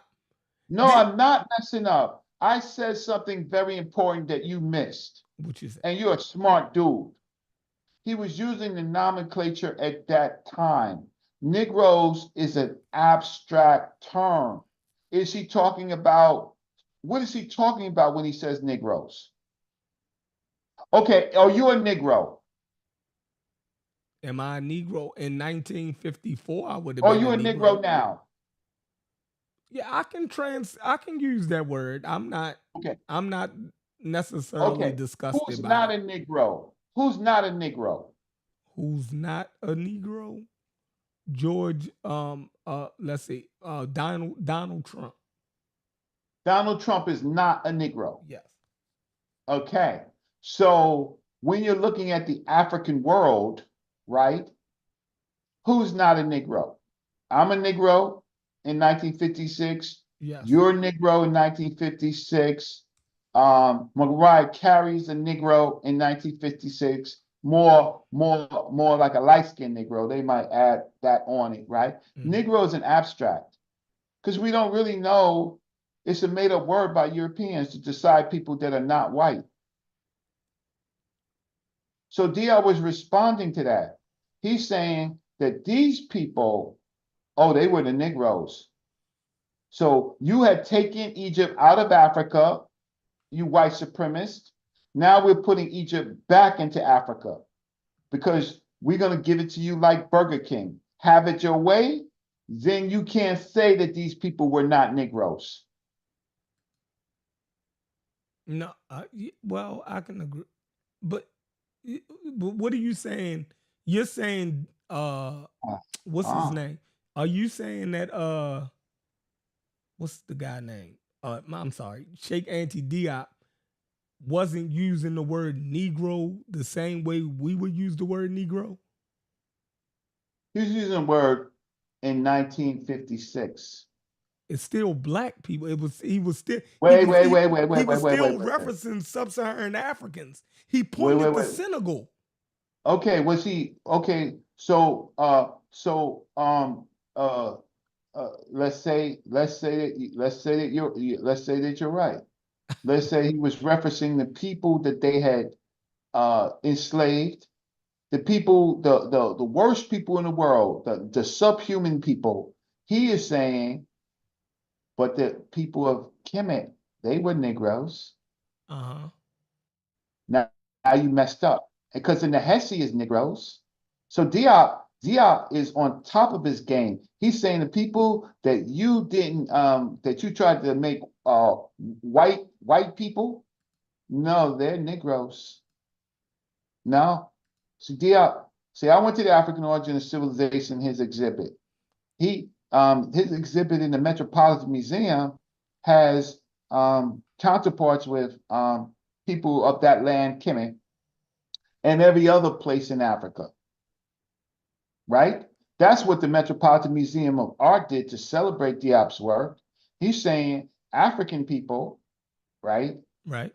These groups of people were related to the ancient people that we call Egypt. Yeah, but when you say Negro, now you're being now you saying Negro don't have a definition? I'm What- saying that it's abstract. It has various definitions. Sometimes it's endearing to us. Sometimes it's hateful when white folks use No, it. no. The way that Diop used it, Diop wasn't using it derogatory. No, he wasn't, but he was using it, remember, endearing because he's responding to white racism. I agree. So what are you saying Diop is saying? Who's this dude? You got this dude, because I don't talk to him. Man, come on, Reggie. Don't I don't start talk to that. him. Bro. I don't talk to him. Okay, so look, you got Sheffrin. We could talk anytime. All right, Reggie. I think that you understand, but I don't be on platforms with people like that. Okay. Bye. All right. What's going on, Shaka? You muted. Pete Sheffrin, how you doing? Good. What's going on, bro? I'm chilling. So Reggie ran because of my presence, or is there somebody else? Because you know I cannot see everybody else. I just see the Zoom thing. It was you. It was you. Dang, 2024, Reggie Mabry. He's what? He's in his 60 years old now, or what? 58, 59, Close. and he ran just because I got on the panel. Close. Make that make sense? Okay. So Chef, I read somebody in the chat writing, play her. They were talking about, when you guys were talking about Dr. Cooney. Uh-huh. Play her saying that Kemet means black and I'll be convinced, right? Somebody wrote that in the chat. They said what? In the chat, I saw somebody writing, play her saying that Kemet means black and I'll be convinced. Now I'm paraphrasing, but it was something to that effect, right? Oh, I ain't see it. Now, go ahead. Yeah. Maybe you have seen that video from a professor of Egyptology, right? Called Peter Brand, Dr. Peter Brand from the University of Memphis. Maybe you've seen that video. He was on Garfield's channel, and Garfield showed him the glyphs with the Kem glyph, the I6 glyph, the loaf of bread, the phonetic complement, and then the seated man and seated woman, right? Did you see that clip where he said that it means black people? That's how you will write it. Have you seen that clip? Yeah, I seen that. All right. So if somebody haven't seen it, my channel is my art forever. My latest live stream yesterday, that's the first thing that I played. Usually I play my intro, but this time I played that, right? So we have that already. So Dr. Cheikh Anta Diop argued that from a grammatical perspective of the Medu Neter or hieroglyphic. And that was 50 years ago, the Cairo Symposium in 1974. And 50 years later, Dr. Cheikh Anta Diop has been vindicated with up-to-date scholarship, once again from a professor of Egyptology. And he said that this year, May 2024. So, Chef, are you of the opinion that the ancient Egyptians were not black? I don't know. I'm just asking. Yes, I'm of that opinion. Okay. Now, can you share your screen? Can you go on my channel, please, so you can see some artifacts of ancient Egyptians? No, I watch your channel. I know the type of stuff that you see. So are you running? You see me are you on running your from channel. the facts? Huh? Are you running from the facts, brother? No. Let's go back to Diop. Let's go back to Diop. All right, now you said Diop, the professor said that if you wanted to write it like that, you could write it like that, and it could say, right? It could say the black people. No, no, he didn't say he could say. He didn't say he could say. If you wanted to write it like that, it would say the black people. But cultural context would they say that? That's where y'all get caught up. So it gotta mean it gotta mean something else according to the culture, because we already read. Says who, brother? Hold on. We already read at that same symposium where Sonoran said that they didn't categorize people by skin color. He said it in front of Diop and them. And so he wasn't saying that Diop was grammatically wrong. He said that according to the cultural context and how to understand Egyptians and how they describe people, they would have done that. So it couldn't mean that in that context. Okay, so Jeffrey, so now you're giving me the opinion of Sonoran of what he said 50 years ago. Everybody have an opinion. The facts are the facts. So grammatically, Dr. Diop has been vindicated. Yeah, on that point. The Egypt. Yeah, okay. When it comes to the artifact, if you are not scared, you can show the artifact to your audience. They are there. Because I don't go only from the grammatical perspective. There are plenty of artifacts where we clearly see Black ancient Egyptians, and I have shown that for years. Many people have never seen those artifacts. We have that Ujawu dude who likes to show light-skinned ancient Egyptians, and he's comparing human beings with animals. Make that make sense. Now, he doesn't seem to understand. I don't know if he's ever been abroad, but I've been to many different countries, to the museums, and a lot of time we have the coloring that is fading, you see? So if you want to, I don't want to force you, but the artifacts are there. So you need to do. So let me ask you this. All right, so the modern Egyptians are in Egypt. Are they the descendants of the ancient Egyptians? No, they are not. But there are some people, who have some affinity, Some people call them the Nubians, but there's been a lot of mixing, because many people came and invaded. But hold on, Chefren, are you running from the artifact, Chefren? No, are you running from the artifacts? No, I'm not. So why don't you show it to your audience?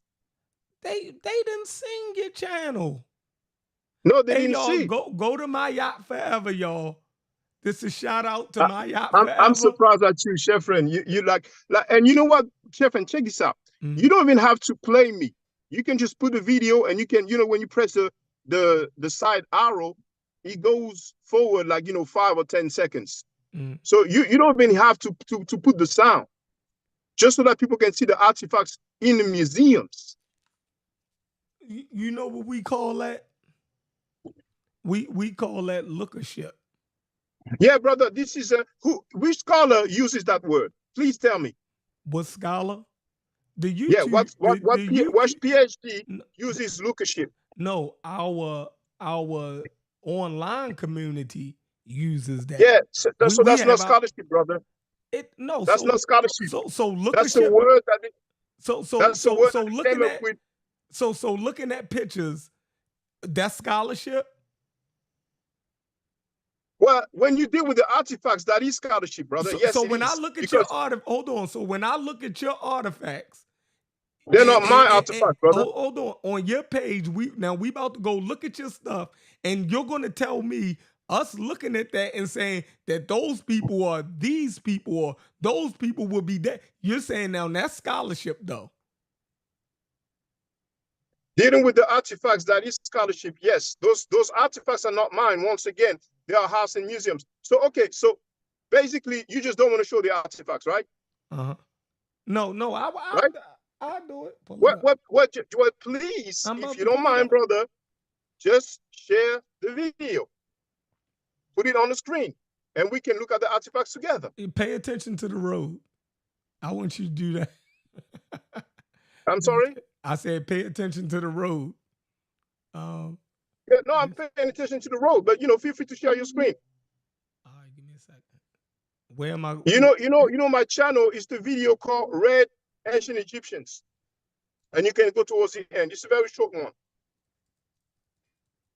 Red Ancient Egyptians. Yeah, it's just easier to go to my channel. I'm going. Keep talking. I'm pulling it up. Yeah. Really, I'm waiting for the screen to be shared, and then if anybody have any question, and I'm welcome to answer them. Oh, you got it up with the Bulls. You doing a Reggie? No, I'm not going at Reggie. No, I'm saying you supporting Reggie argument that they the Bull people. Hold on.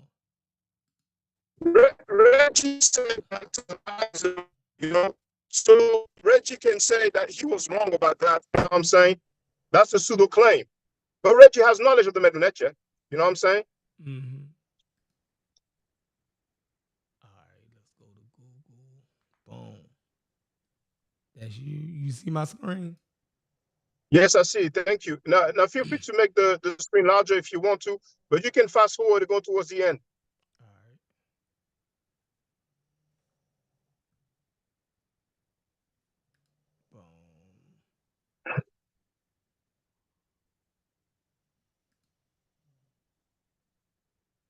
Boom. Boom. You said fast forward. Let me turn the sound off. Yeah, you can go towards the end.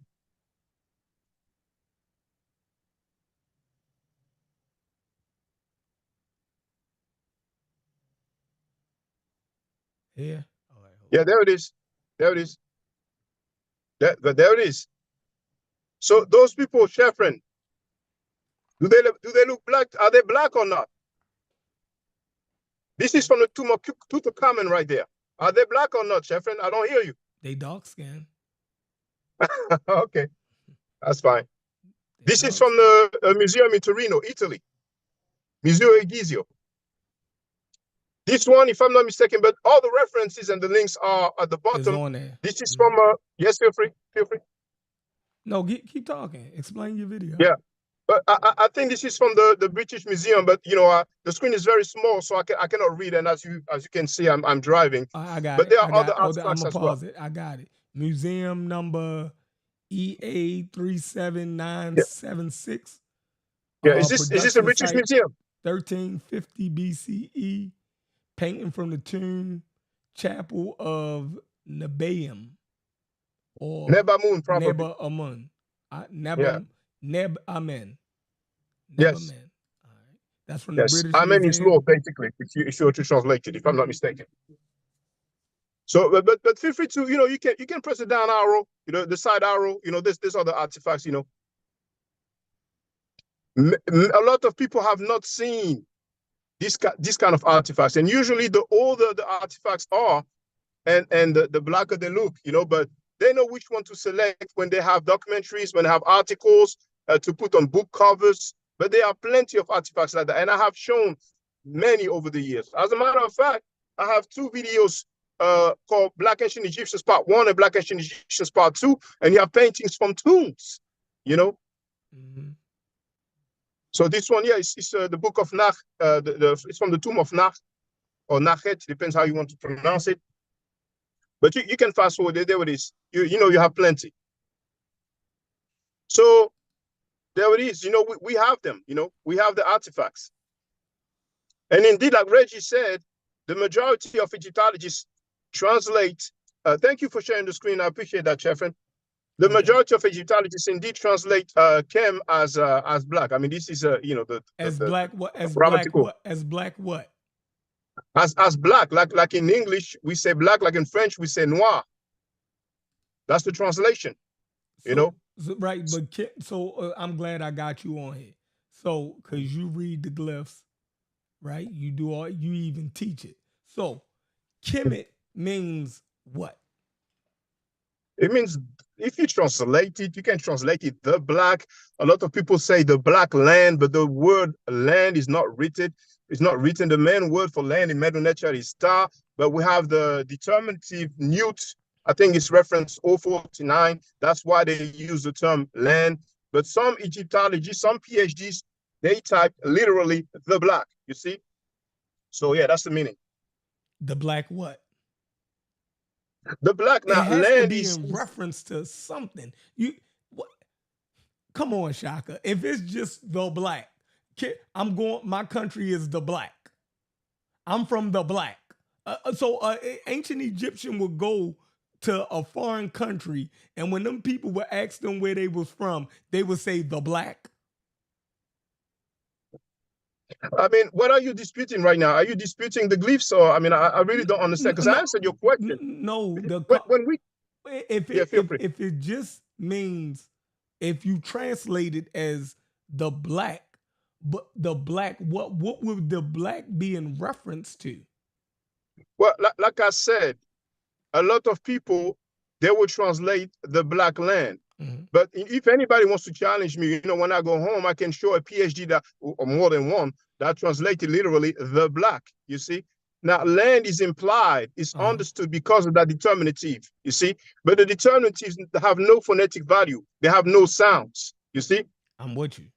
So, all right. So so the feminine T, what does that do?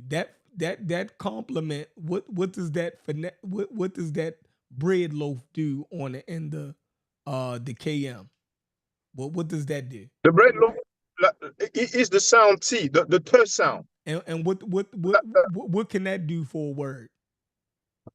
Well, for a word, you know, a lot of time the T or the T is got in reference X1 that turns a word into a feminine, into its feminine form, you see? And do most of their place names end with a T in reference to a place or land? I don't know if I can say most, you know, but we have does that is that a feature in their language? it is Okay. it is a well, if you want to use the word feature, sa means son, S-O-N, not S-U-N. Like a child, you know, and sat means daughter. So when you add the T, the word goes from masculine to feminine. But chef friend, I would like to ask you a question if you don't mind. Go ahead. A professor of Egyptology from Memphis University, Dr. Peter Brand. Are you of the opinion that he was wrong about what he said on Garfield Reed's channel? No. Okay. Now, for those who don't know, he wondered if that is something that was composed, or in other words, made up, or if it comes from some ancient Egyptian text. And I have shown that this comes from some ancient Egyptian text for the record. But feel free to share, friend, if you have any other questions. All right. No, I'm glad you're here. So, all right. So Egyptian place names, they have been known in some instances to have that feminine T on it, right? So in the case of Kemet, why wouldn't you take that into consideration to and then along with that, with the 049 glyph that you said, why wouldn't that make sense to call it the Black Land? Well, with those two things that we seen associated or attached to that word, Kim, when it's talking about the land, the place. When you have that feminine T and that 049 glyph, why would you dispute whether it's talking about land or not? Damn, where you go at? We done lost. He coming back. You hear me, Mayat? I can hear you. I know. I don't know what happened. Let me see. add you back in. You know, I can see you. There you go. There you go. Go ahead. Yeah, You so back. sorry about this, Stephen. So yeah, I was just saying you have WhatsApp, but I couldn't hear you after. So feel free, brother. Oh, I was saying if you said that the T in some instances denote place, right? And you have the T on No, Kemet. I didn't say that, brother. I'm sorry to cut you off. I just said that, you know, we have an example of the place that is called Waset. We call it Thebes today, but in ancient Egypt it's called Waset. So it ends with the T sound or the T. Mhm. But feel free, brother. Sorry about this. All right, so we see that, right? And then when it have the 049 glyph attached to it, right? So these two things can denote land, right? So why wouldn't you go over or accept the scholars when they say is referring to the land? When you see those two complements there that can do that. Now the T or the X1 loaf of bread or bread loaf, it does not denote a place. Now the 049 glyph, yes, people will say that it denotes a place. Sorry. Some people argue that it may mean community. However, the glyphs that we are dealing with, some people may read it Kem, other people may read it Kemetiu. Sometimes it is transliterated as such. It's getting a bit technical, but those who are familiar with the glyphs know what I mean, right? Mm-hmm. So in this case, we're not dealing with the loaf of bread. I'm sorry, with the Newt glyph. We're dealing with the Kem glyph, the I6 glyph. Kem, once again, means black. That's the main meaning or translation. And we also have that in the Coptic, which is the latest phase, the latest stage of the Medu Neter. Coptic is still spoken to this day. So the language has survived. So, and then we have the seated man and the seated woman, and the three strokes, which denotes the plural. So it is talking about people, not a place in this case. No, I agree. And I'm saying when you don't have the people, right? When you have the Kem glyph, the When you don't owl, have the people, it talks about the place, Kemet. right. So the what is it? It's the Kem glyph, the owl, the half a loaf of bread, and the 049 glyph. Is that in reference to a land and place and not people? When you have the 049, when you have, like you said, the Kem glyph, now the owl is optional. It's just a phonetic complement. That's the sound M. We already have the sound M with the I6 glyph. So indeed, to answer your question, when you have the I6 glyph, the loaf of bread, that's phonetically pronounced Kemet.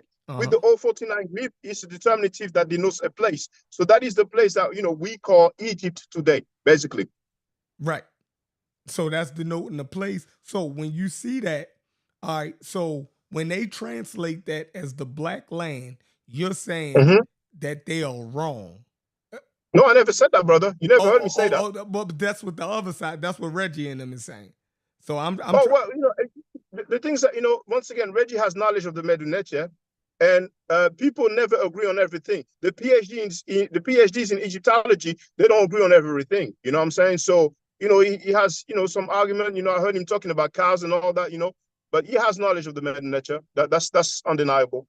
Yeah, I agree that all y'all have knowledge of the Medu Neter. But what I'm trying to get from y'all, right? Y'all are disagreeing. Well, you haven't disagreed with the PhDs yet, but you sound like you on the fence.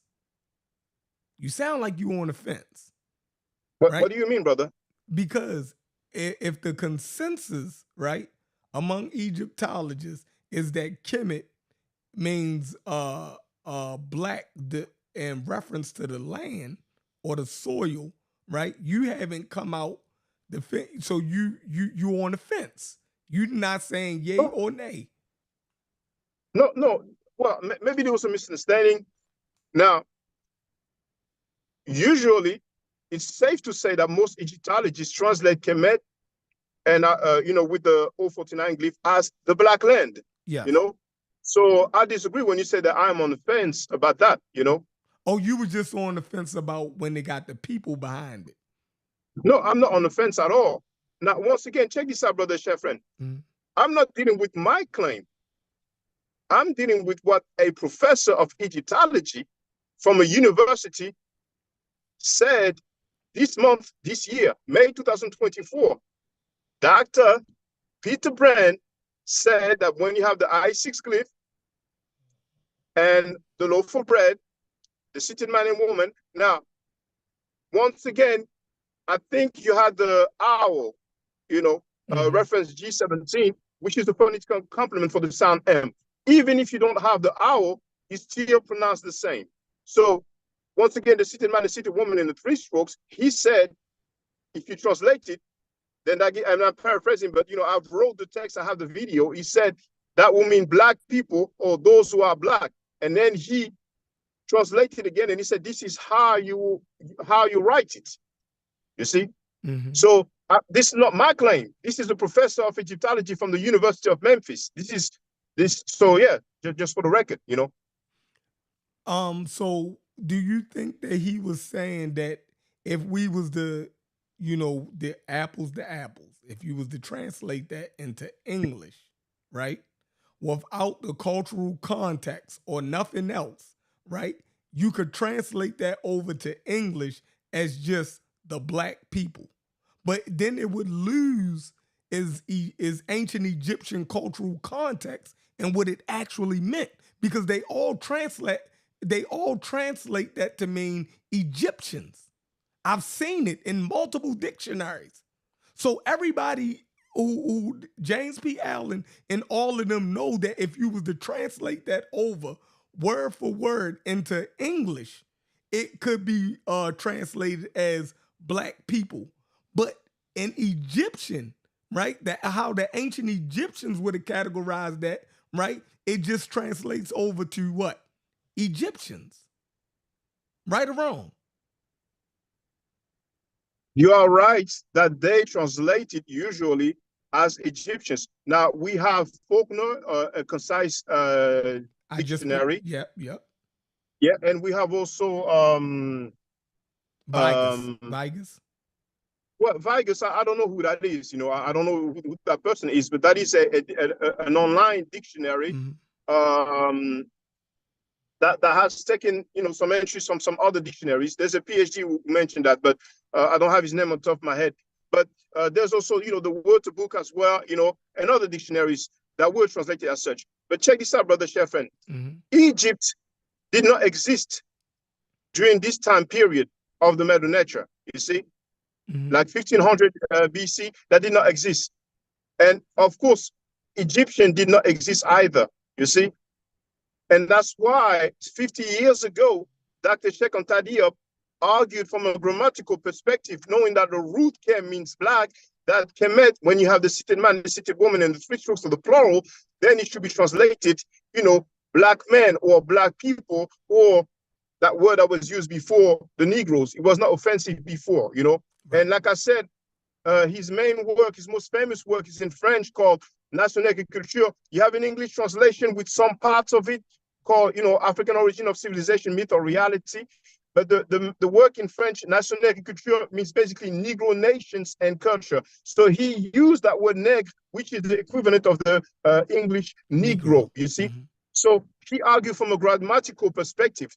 And 50 years later, he was vindicated by a professor of Egyptology at the University of Memphis. Feel free if you have any other questions, brother. No, I think we made some good headway. I'm sorry, your sound is a bit low, brother. Oh, my bad. I said I think we made some good headway. I don't have too much disagreement with what you're saying. I think this was good. This was good. Sheffrin, I heard you when you say, the context and stuff like that. But, the Riparianites, Asaim Hotep said that Allah is in the Egyptian text. He said that Allah is an indigenous African god. That is sick. He said that Hebrew is cognate with Yoruba. He even said that the English word fly derives from the hieroglyphic keper. I even heard through the grapevine that he was arguing that rise a volcano. But for him to say that Allah is an indigenous African god and Allah is in the Egyptian text, That's pseudo as heck. You know what I'm Yeah. saying? So Yes. people are free to listen to him and follow him if they want to, but he has been making pseudo claims over the years. Yeah, But anyway, I, since you don't have any more questions, I don't yeah. understand how anybody listen to him at this point. Well, you I'm know, starting to question everybody at this it, point. well, Yeah. I would say, you know, everybody, we have scholarship, and I have cited a PhD in digitology, you know, and there are others doing the work. Cheikh Anta Diop was a PhD. Dr. Theophado Benga is a PhD as well, you know. So the scholarship is there, you know what I'm saying? Well, thank you very much for listening to me, Brother Sheffrin. I'll catch you some other time, all right, brother? My dude, appreciate you. Peace, Well, brother. peace. So we got my man Shaka and dude. Damn, yo, I gotta change my camera. Hold on.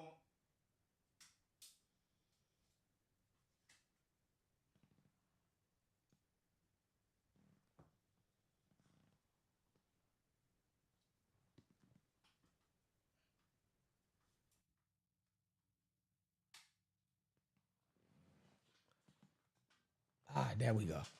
Listen, man, we getting to it tonight. This turned out to be a pretty good show. You know what I mean? This ended up being all right. We had two meta speaking fools on here, y'all. Turned out to be pretty good. We had brother Reggie, and we had brother Shaka and Duke Kemet. And this was just a test show. So we still got it over here, y'all. We still can pull them in. You feel me? I know I ain't been live in forever, but y'all done seen what everybody said. Shaka sharp though. I ain't gonna lie. Shaka sharp. You know what I mean? He's a little bit more stricter with his arguments than a lot of the other meta speaking reading brothers. I'll say that. You know, he don't deviate too much. You know. He don't do too much deviation. Link, Reggie went the link.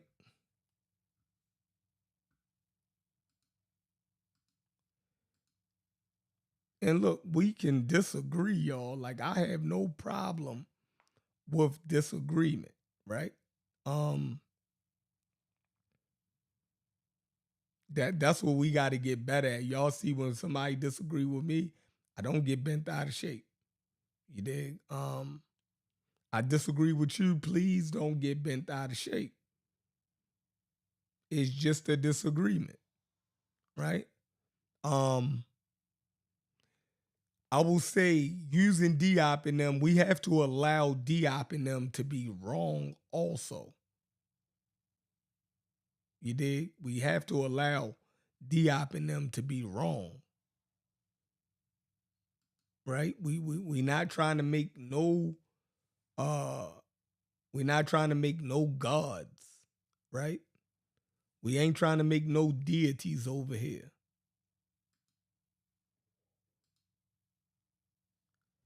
We got brother Reggie back in the building.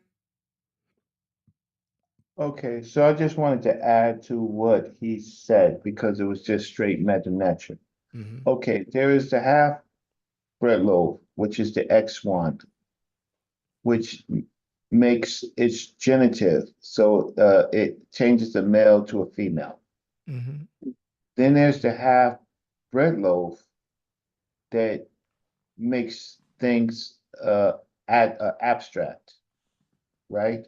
So sometimes you can see a bread loaf there, and that's because the word that's being used is an abstract. Then you can have the bread half bread loaf, and it could mean collective, right? So when you see an abstract, then you have to know some things about it being abstract. So okay, so I don't know who's this, I'll just share the screen. It's not mine and I didn't source it. This was in the early days. Okay, so if you're looking, here, blow it up a little bit. I'm sorry, it's blurry. It's not mine. I borrowed it. I don't know if I borrowed it from, Agni Ra. So he did a lesson on, yeah, okay. So Set Kemet. This is Set Kemet, right? Set Kemet means a black woman. In this case, it's not Isis or Set. It's Set. There's Set and Kemet, right? Now, the reason why I don't know whose chart this is because it needs to be attested, right? So here, yeah, let the ancestors speak, page 92. But he's putting it together. I don't know if he's taking it from a text. I do not think so. Then you have inner Kemet, black stone. Okay, so inner chem, which is a mineral that you could source. Then he puts together from the Papyrus Berlin. I have to check this. It says Remet. Remet is the people and Chem. So this would be This is a SARS work? no. This is not a saw. Someone's critiquing. So I think it's Netter that's doing it. And then over here, this word right here, Amat Kemet, they're saying that it means black mud and soil. It's in the Ebers papyrus. So we're gonna have to check that to see if Amet Kemet is in the Ebers papyrus translated to black mud and soil. But the problem is there's a hieroglyph here. So we do know that Amat is basically soil, right? I don't have a problem with that. But this Kemet right here with the hieroglyph, I would have to check the Ebers papyrus. This is not my work. It's just a chart. I'm just showing you some things. Pepi Enoch Kim, this is attested, right? And this is how he writes his name. This Kim over here is a black stone because this makes it is a classifier that tells us a black stone. Then there's Kemetiu, or just Kemet with the plural from the Kahun papyrus, which we've all seen lately. And the reason why you're looking at the Kahun papyrus is because that's my source. That's my source that I work with Smash on, and I sent it to another channel, and then they did me dirty. This Kemet right here with this kind of canal glyph, they're saying that this means black farmland, but they say it's the Stella Mentuhotep. I've not seen this to mean black farmland in the Stella Mentuhotep, so we have to look. And then we have Kem Simsu, which can only mean black official. This one right here can only mean black official, right? It literally is black man, black official. So that is, that's some of the work I was doing with Netter Neb in 2019. And I think those are Netter Neb's. If you get Netter Neb on, then you have to ask him about that.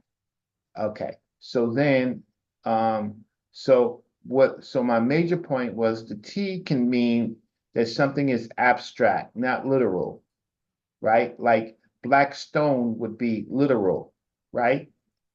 But something that is abstract with a T, it could be, then we would have to search the classifiers in the text to see what they might mean, right?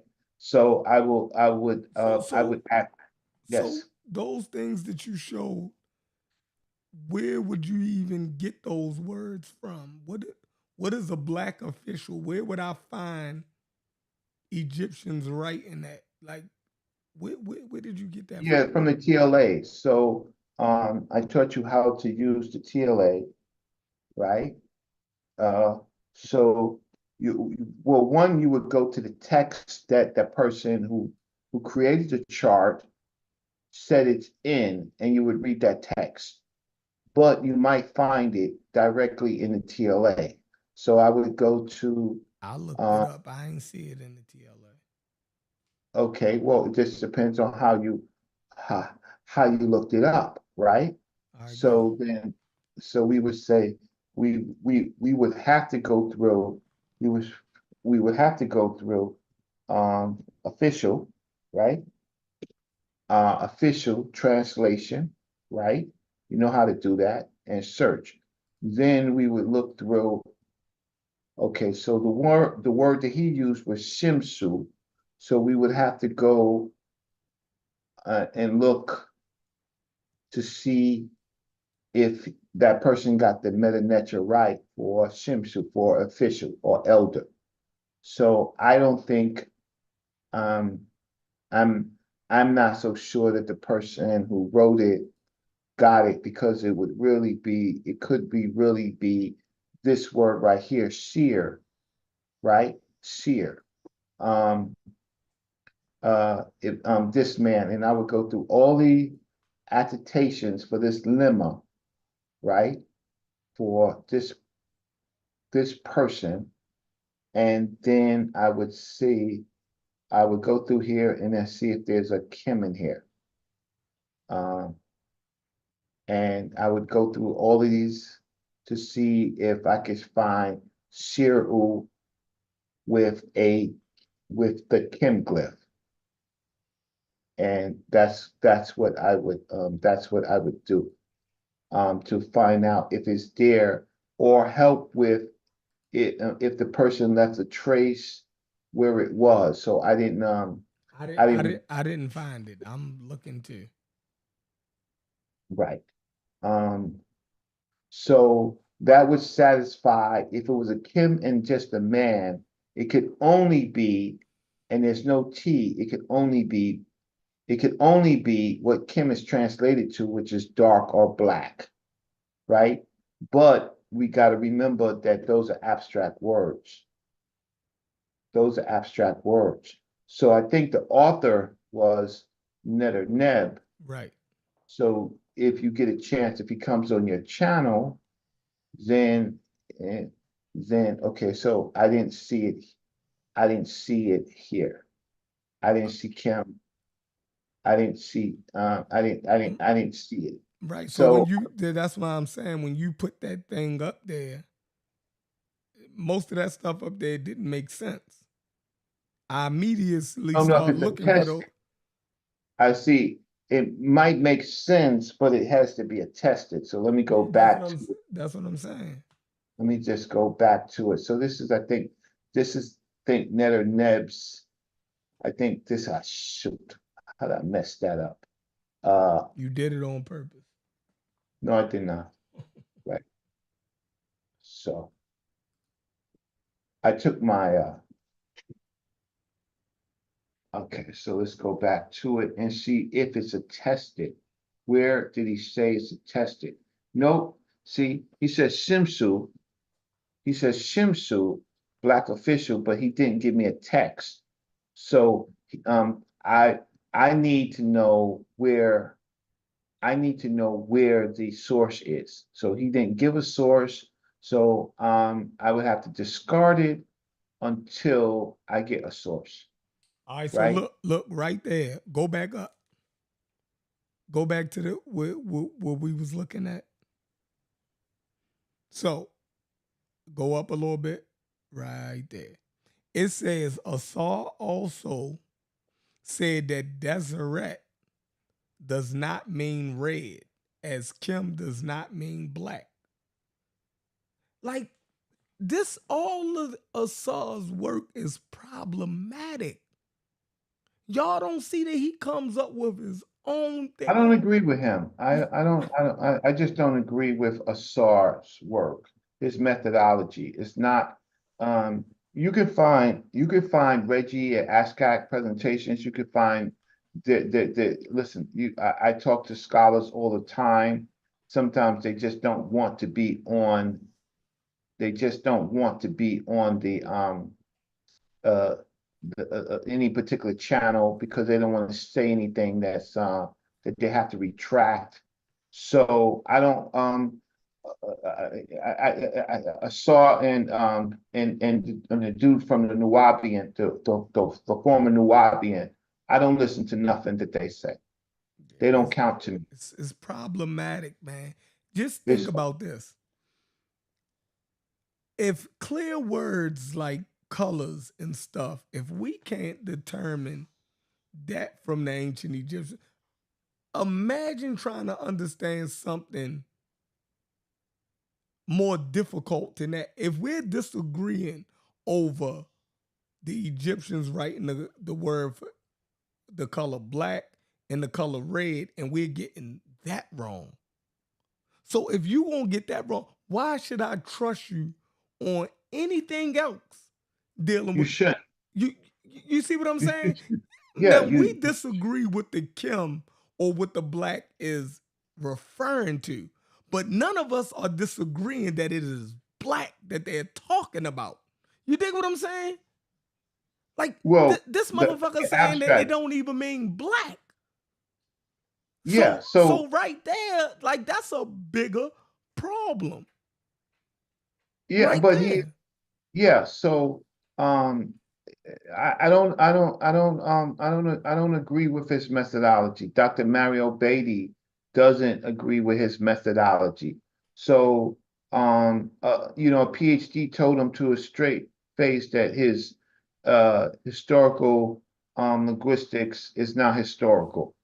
Dr. Beatty said that to his face, right? And then he made 3 videos that Dr. Beatty doesn't know what he's talking about, as if, look, me and Asar, I mean, I like Asar as a person. He's an all right dude. He's really an all right dude, but I just don't agree with his. The other day he was talking about the Kim. What did he say? The Kim cow. The Kim cow don't mean black, and right, and the red cow don't mean red. And then I pulled up. I went to the source. I actually went to the source of the driving of the cabs to actually look it up. And the source said that they meant. He said it meant directions, right? He said it meant directions, and uh, it said that they were caps. So I don't know. I need a translation for this. So on medical ills, it says over here, it's intriguing to note that the silting of an important tilt for incubation of the Nile Delta as a name for ancient Kemet after Black Earth. That's an opinion. So if you have the text here, show it. I don't like work like that. You just have to show it. So so let's go back to abstracts. Negro is an abstract because it's a made up word, right? That doesn't have, it's not an object. Okay, so let's say, for example, what are social constructs? Before we even get to whether or not black is a social construct, is identity a social construct? Yes or no? Yes. Okay, great. Identity is a social construct. So those things are abstract, right? Because people put different values on it, right? And so that's my point, Sheffrin. That's my point. But then we have people come in who are authoritative, like some of the experts are supposedly. But then when you have something like let's pull up what Dr. Winneman said. You know, let's pull up what Dr. Winneman said about Dr. Winneman said about abstracts. Okay, so here it goes right here. And there it goes. Waiting for it to come up. So it will make my point about abstract. So it's not this one. Close this one down. Let's get rid of this. And it's this one right here, black. What happened? What happened? It was, okay, black land. This is what I want. And I'm waiting for it to come up. And let's listen to what Dr. Winneman says when it does come up. So let's get rid of all of this. And there. Okay. Okay. Yeah, but again, going back to now your question about whether we should translate Kemet as the land of Egypt, you're quite correct here in saying that there's nothing clearly in this word or in the kind of attestations of this word to say the land of versus Egypt. What this literally says is that which is black. Like the abstract black thing.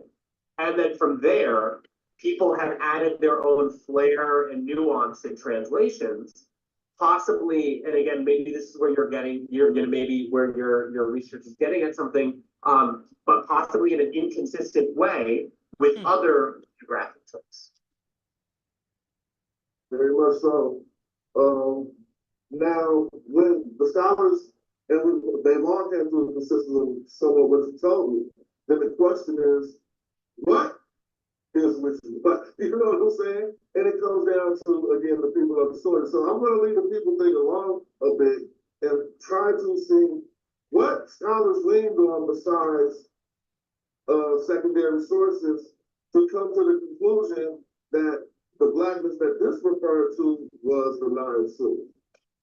Yeah, I mean, I think one of the, unfortunately, I think one of the major conclusions or one of the major influences here is there is a racist element, certainly.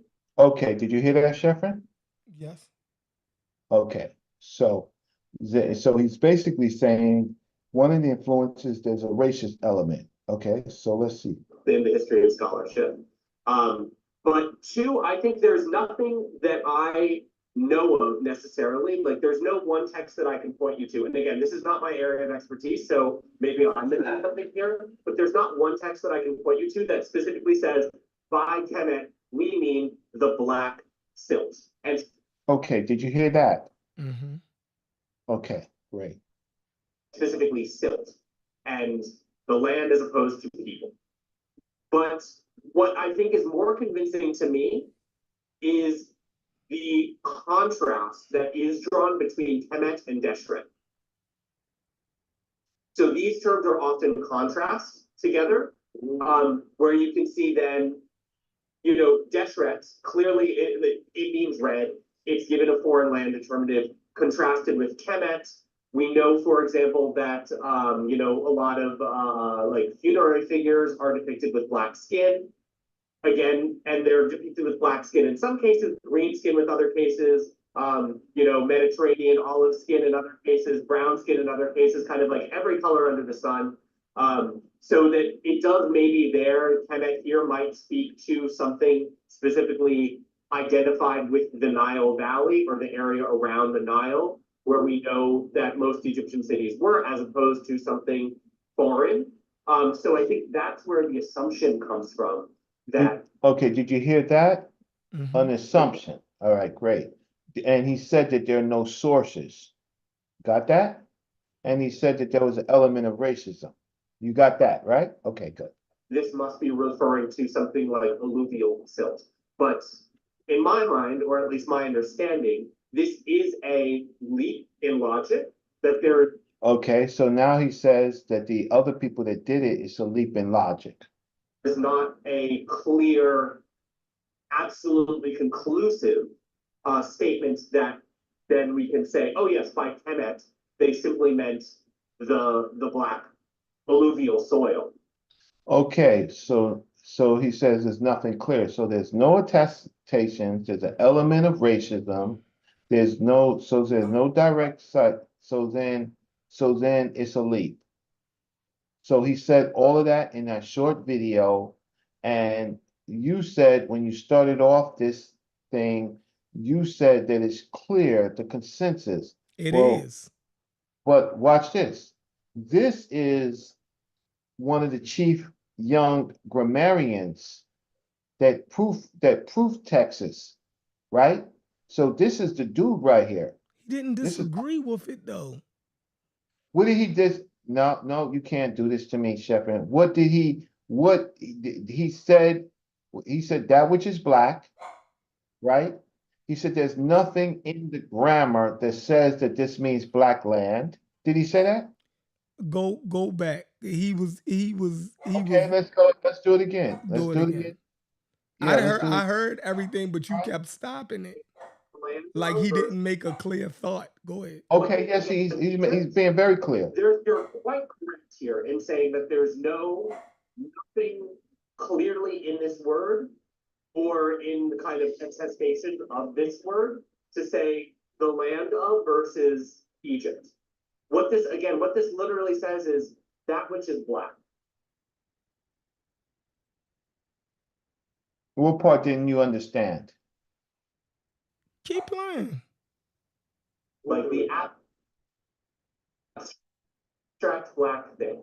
And then from there, people have added their own flair and nuance in translations, possibly, and again, maybe this is where maybe where your research is getting at something, but possibly in an inconsistent way with other geographic traits. You hear that? You hear that? Now, Yes, I hear. Well, why you ain't stop it there? Now explain that part. Sure, because he's going to say later that his best thinking is where these two things are contrasting. That's why I didn't stop it, because he's going to say that in his mind that that this Nuit and this hill country is contrasted.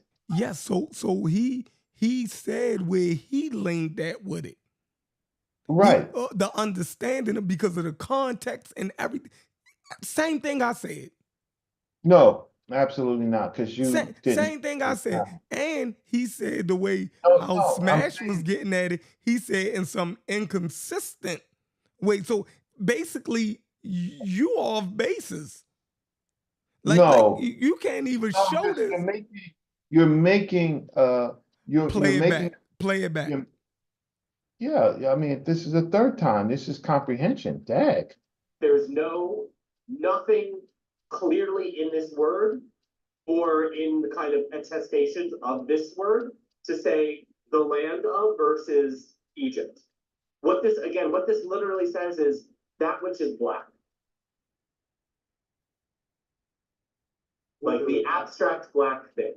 And then from there, people have added their own flair and nuance in translations, possibly, and again, maybe this is where maybe where your research is getting at something, but possibly in an inconsistent way with other geographic traits. very much so. Now, when the scholars they long had to consist of somewhat what you told me, then the question is, what is which what? You know what I'm saying? And it comes down to, again, the people of the story. So I'm going to leave the people think along a bit and try to see what scholars leaned on besides secondary sources to come to the conclusion that the blackness that this referred to was the Nile Suit. Yeah, I mean, I think one of the, unfortunately, I think one of the major conclusions or one of the major influences here is there is a racist element, certainly, in the history of scholarship. But two, I think there's nothing that I know of necessarily, like there's no one text that I can point you to. And again, this is not my area of expertise, so maybe I'm missing something here, but there's not one text that I can point you to that specifically says, by Kemet, we mean the black silt, and specifically silt, and the land as opposed to people. But what I think is more convincing to me is the contrast that is drawn between Kemet and Deshret. So these terms are often contrasts together, where you can see then, Deshret, clearly it means red. It's given a foreign land determinative, contrasted with Kemet.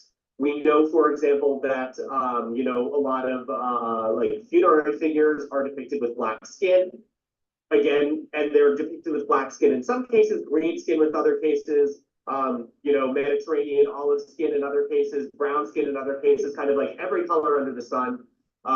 So that it does maybe there, Kemet here might speak to something specifically identified with the Nile Valley or the area around the Nile, where we know that most Egyptian cities were, as opposed to something foreign. So I think that's where the assumption comes from, that this must be referring to something like alluvial silt.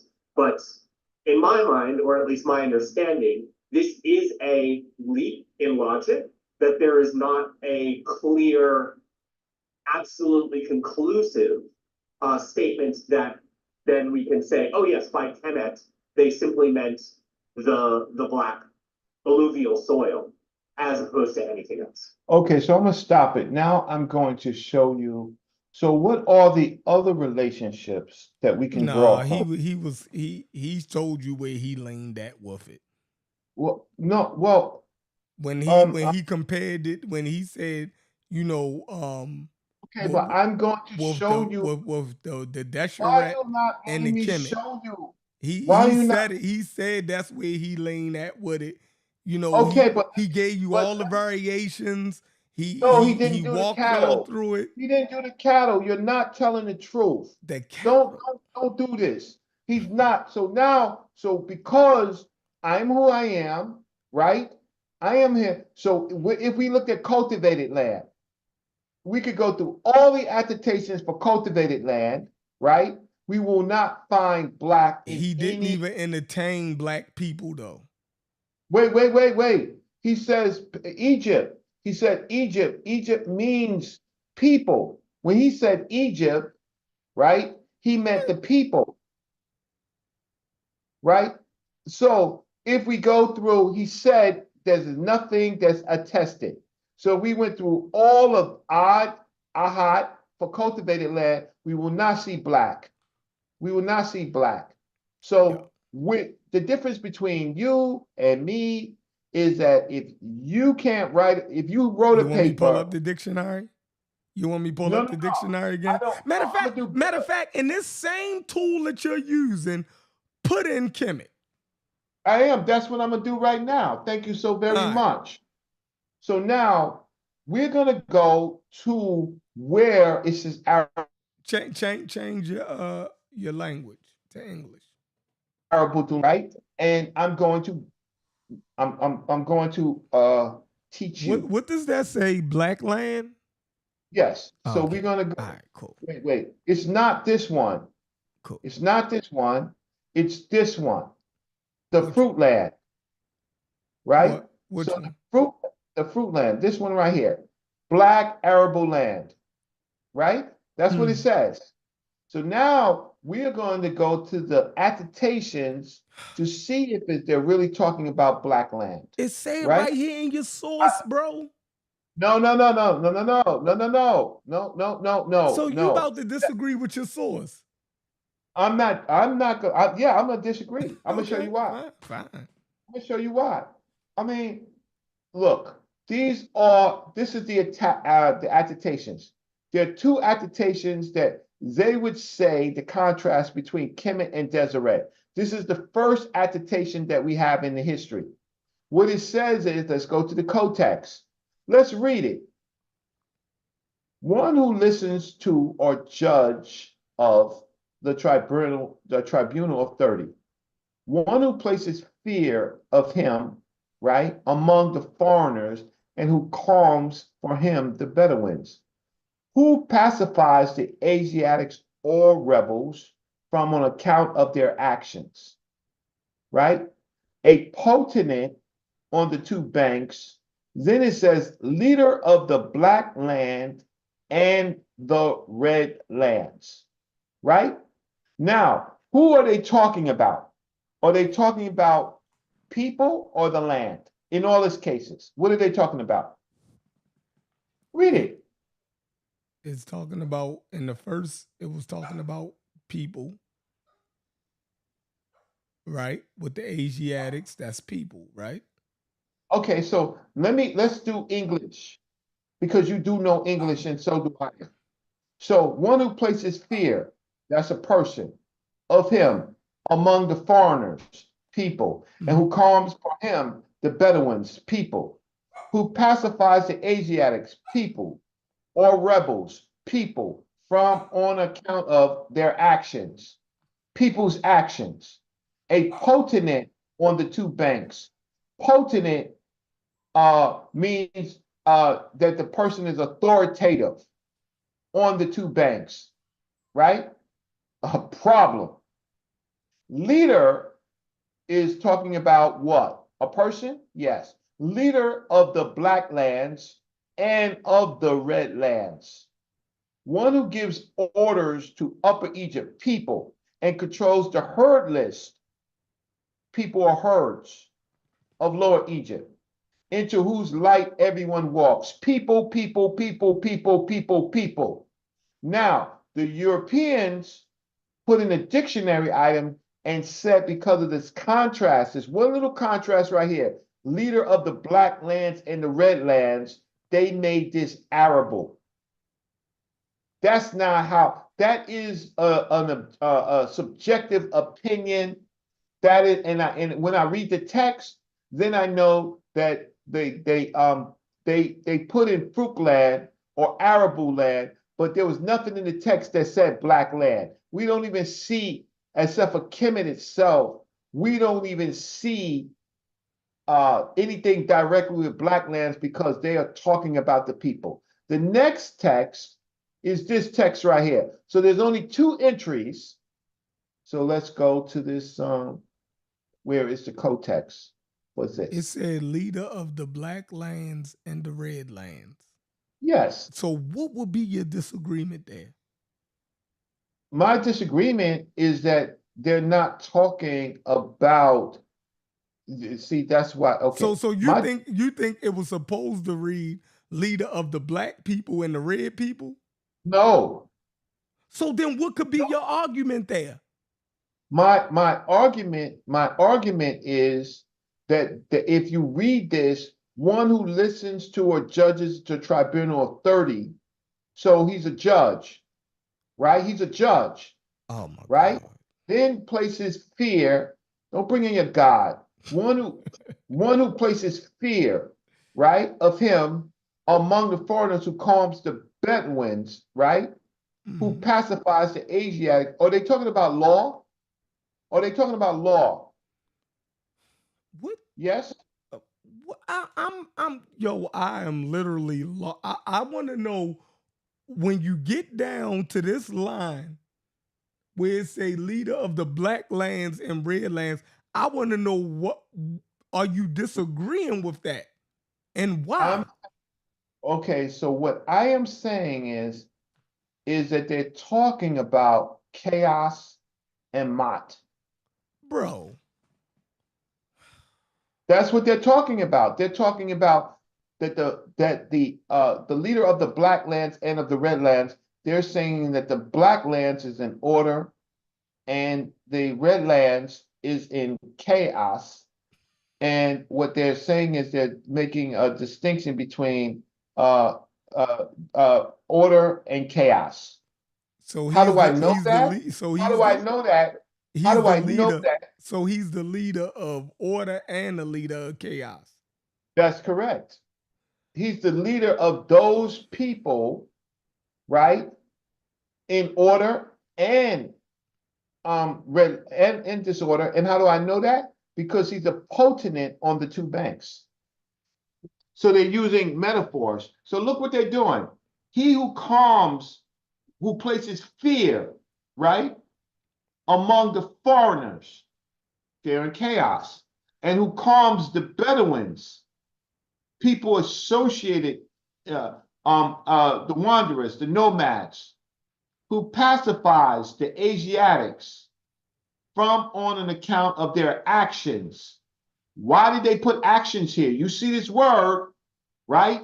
Who Uh-huh. pacifies Asiatics on upon their actions, a potentate of the two banks, leader of the Black lands and the Red lands, one who gives orders to Upper Egypt and controls the herd list of Lower Egypt in the Delta, into whose light everyone walks, captain. And then he goes to different people, the captain of the Rakit people, the subjects, who gives nourishment and promotes offices. What else is this? Next. So let's hold go. on. So that PL next to Kemet Plural. and that Plural.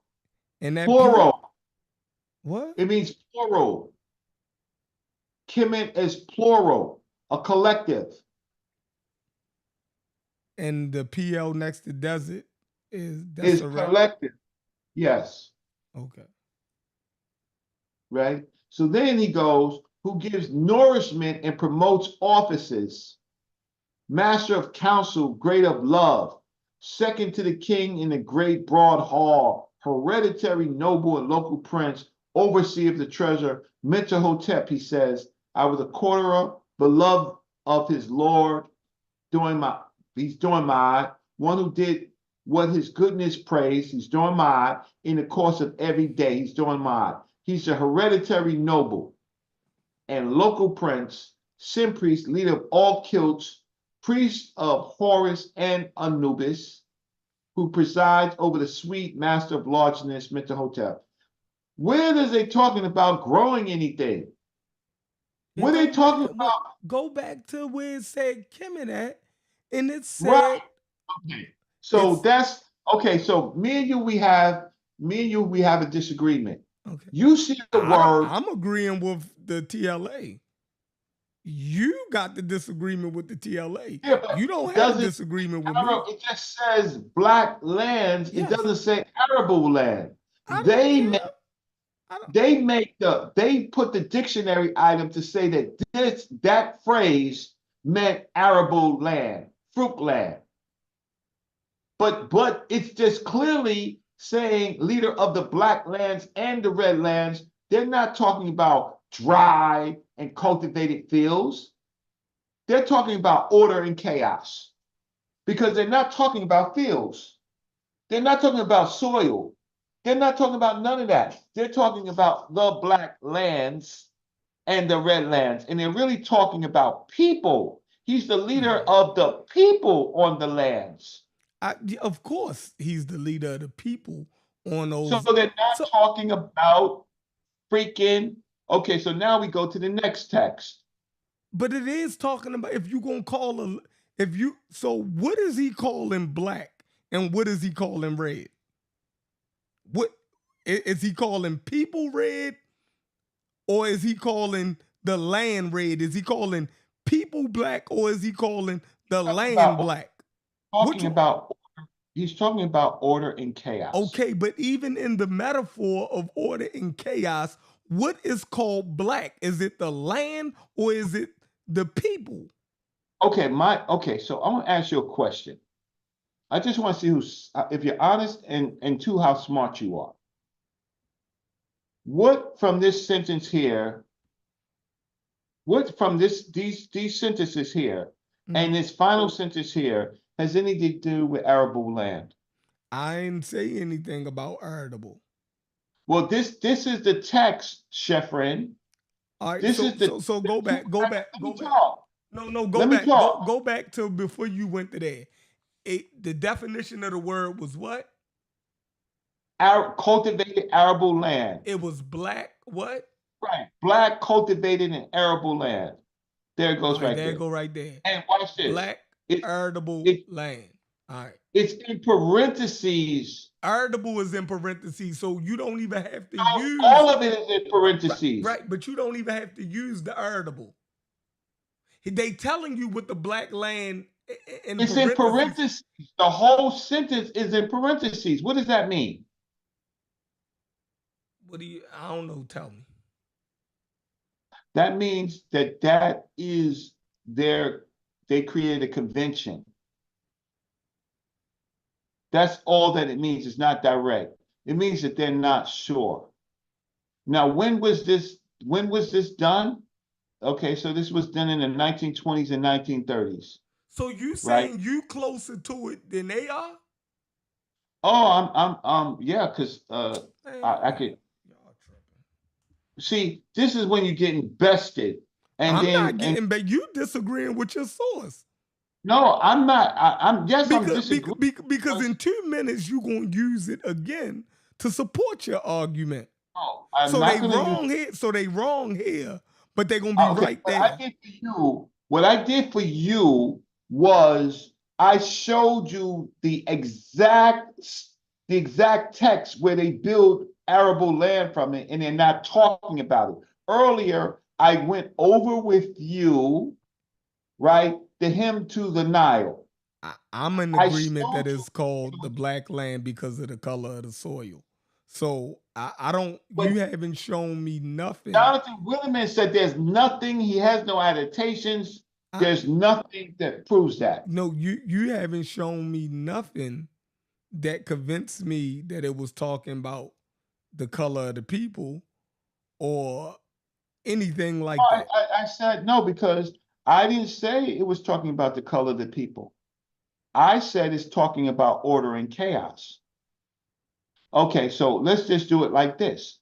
Let's go to AI. You like AI, right? You like AI. And let me tell you what's wrong with AI. I had it, I took AI in college in 1988. I did, right? I got an A in a course in AI, right? So I know a little something about machine language. And I know why people make mistakes with machine language. So now let's go to AI source. So I'm going to go to AI source. So watch this. Okay. So perplexity. Perplexity. I remember I started off saying that black is an abstract, right? I'm not concerned with black just meaning skin color. I said that black and dark suffices for a skin color, right? Because you have to be dark in the sun. So I don't have a problem. African people in the sun are usually darker because of the sun, right? Now, I want to ask AI, right? Is the controversy over the ancient Egyptian, I know I spelled it wrong, word black land, right? Controversy. Let's see if there's a controversy first, right? Controversy, right? Okay, right? Over the word black land. Does black land and red land, right? The controversy over okay. So is, right, just to show that I'm not crazy, is the black land and red land symbolic to order and chaos? Let's just see if Reggie's crazy.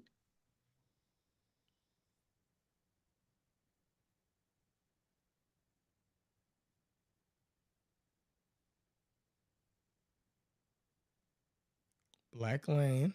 The black land refers to the fertile dark soil along the Nile River, which was enriched by annual inundation of the river.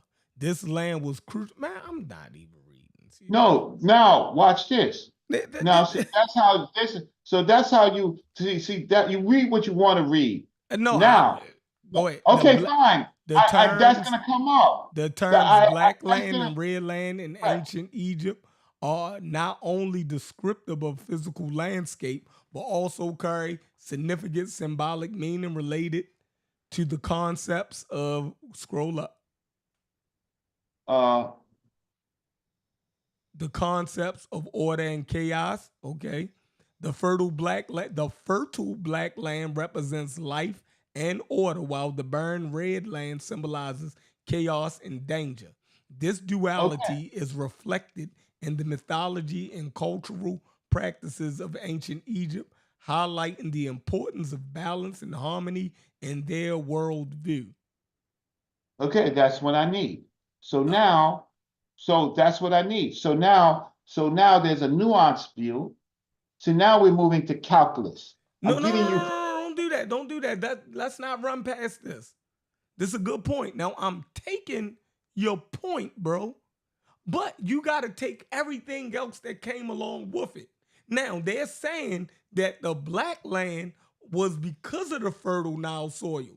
And the red land was because, it was burned. And they used that as a metaphor to describe order and chaos.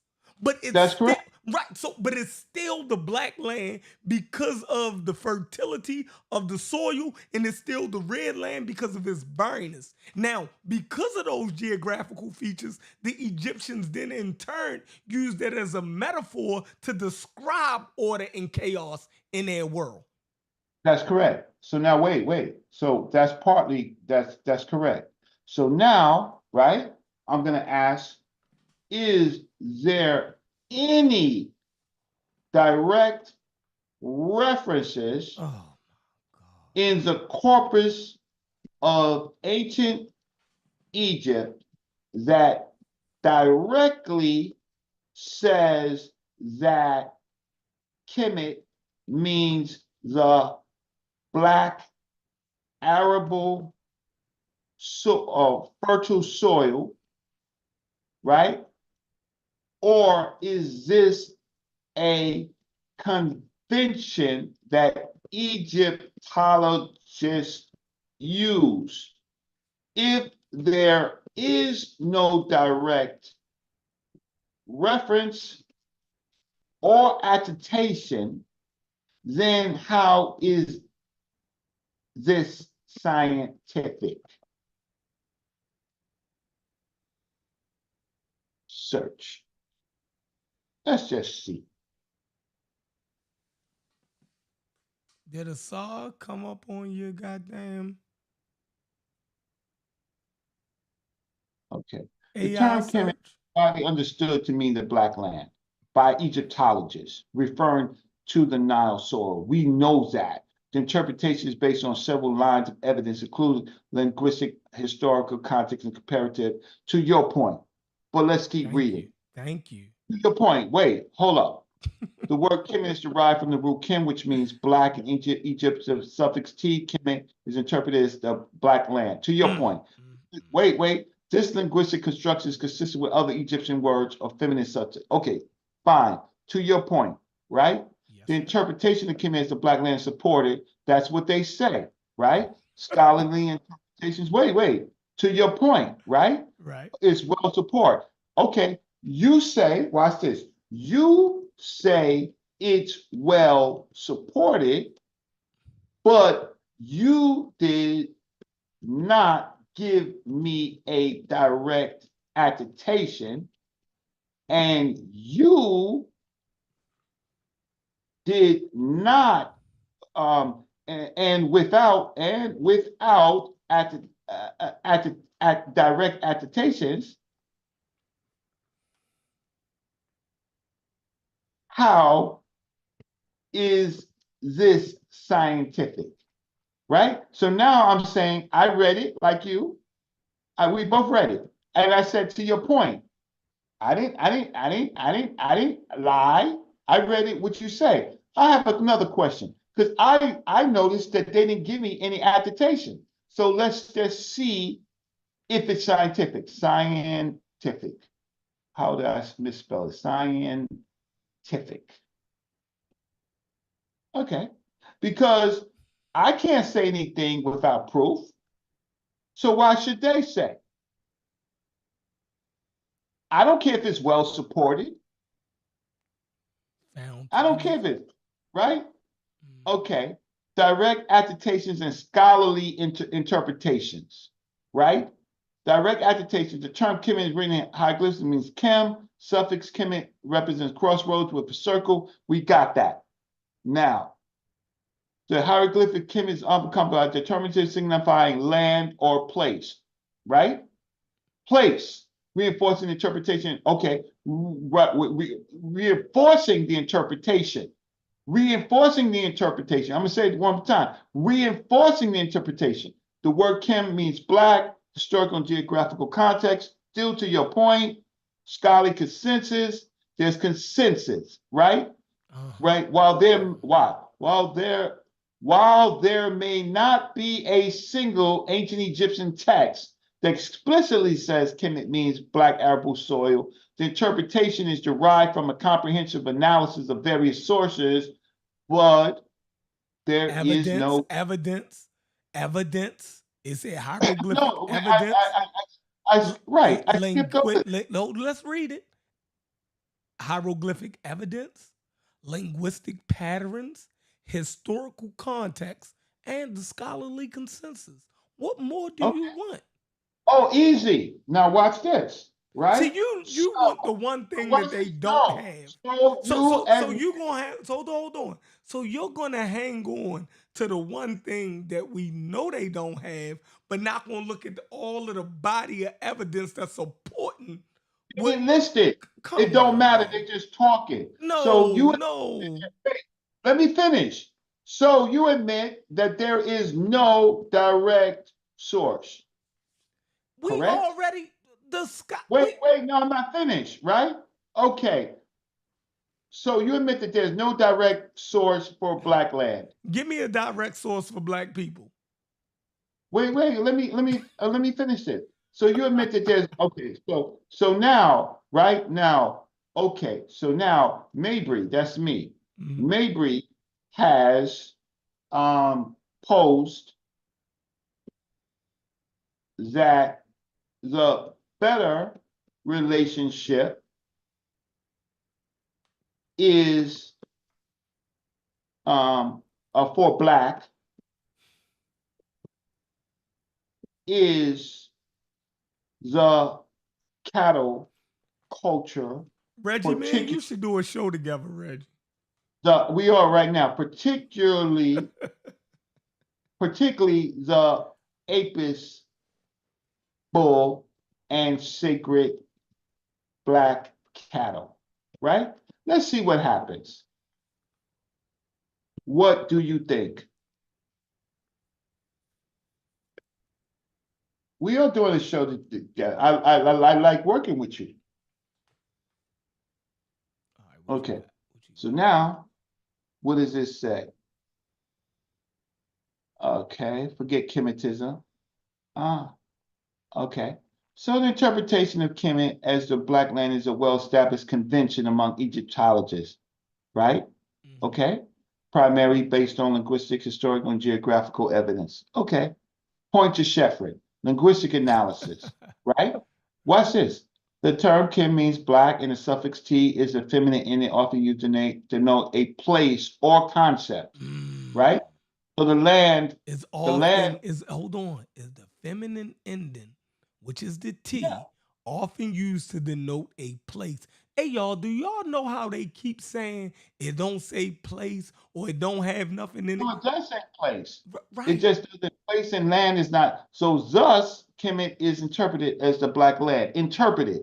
Mm-hmm. Watch that word interpreted. Because of the feminine concept. T.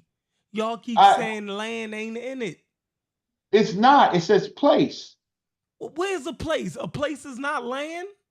Okay. In that context? No, not in that context. Places are places. Oh. Land is the land at the point that, remember, you in a black land camp, right? Now, alternative interpretation, cattle culture. Oh, the Apis bull was a significant religious symbol in ancient Egypt.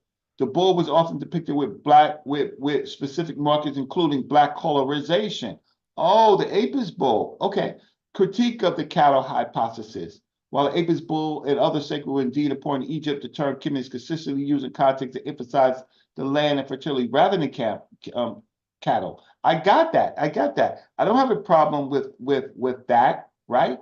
So let me just see. You need to stop using AI. Why? I'm very good at AI. I'm very good. I'm good. Okay. So discuss the alternative view of the Black reality of Kemet based on the cattle culture, right? Discuss it. Let's discuss it. If you were writing a paper, you would have to use both the contrast. You would have to use what you love and the contrast. Am I right? Yep. Okay. So you would have to look at the alternative, right? So cultural context, let's see, mainstream interpretation, alternative view, right? Okay. So there's an alternative view, conclusions, right? It keeps saying that, might be related. Let's look at the sources for a second. No. No, Alternative I'm not view. going nowhere. It's a scholars who propose the cattle culture interpretation suggests Okay. that the term So- Kemet could reflect the cultural and religious significance of black cattle, particularly the Apis bull. This view emphasizes the symbolic and religious connections between black cattle and fertility. While this interpretation is intriguing, it lacks direct linguistic and textual evidence to support it as the primary meaning of Kemet. The conventional interpretation remains more robust due to the consistency of the evidence across multiple sources and disciplines. In conclusion, the alternative view that Kemet might be related to the cattle culture, particularly the sacred black cattle, offers an interesting perspective on the symbolic and religious significance of black cattle in ancient Egypt. However, the mainstream interpretation of Kemet as the Black Land is supported by a convergence of linguistic, geographical, and historical evidence. While the cattle culture interpretation adds depth to our understanding of ancient Egyptian symbolism, it does not provide sufficient evidence to overturn the conventional understanding of Kemet as referring to the fertile black soil of the Nile Valley. Please leave me alone. No, next, who are the scholars with the alternative view that Kemet is connected with cattle, right? And, right, let's find this out. And because this theory is overwhelmed by the convention. You have to admit that, right? You also have to admit that there's an air of racism in it. You have to admit that, right?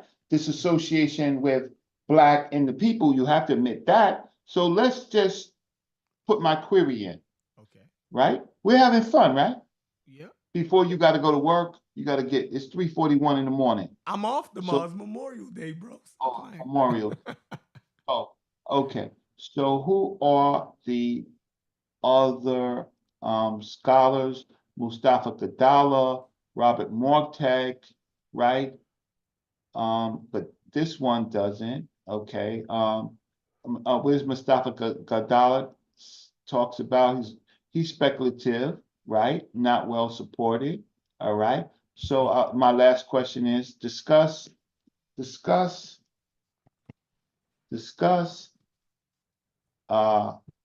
Reginald Mabry's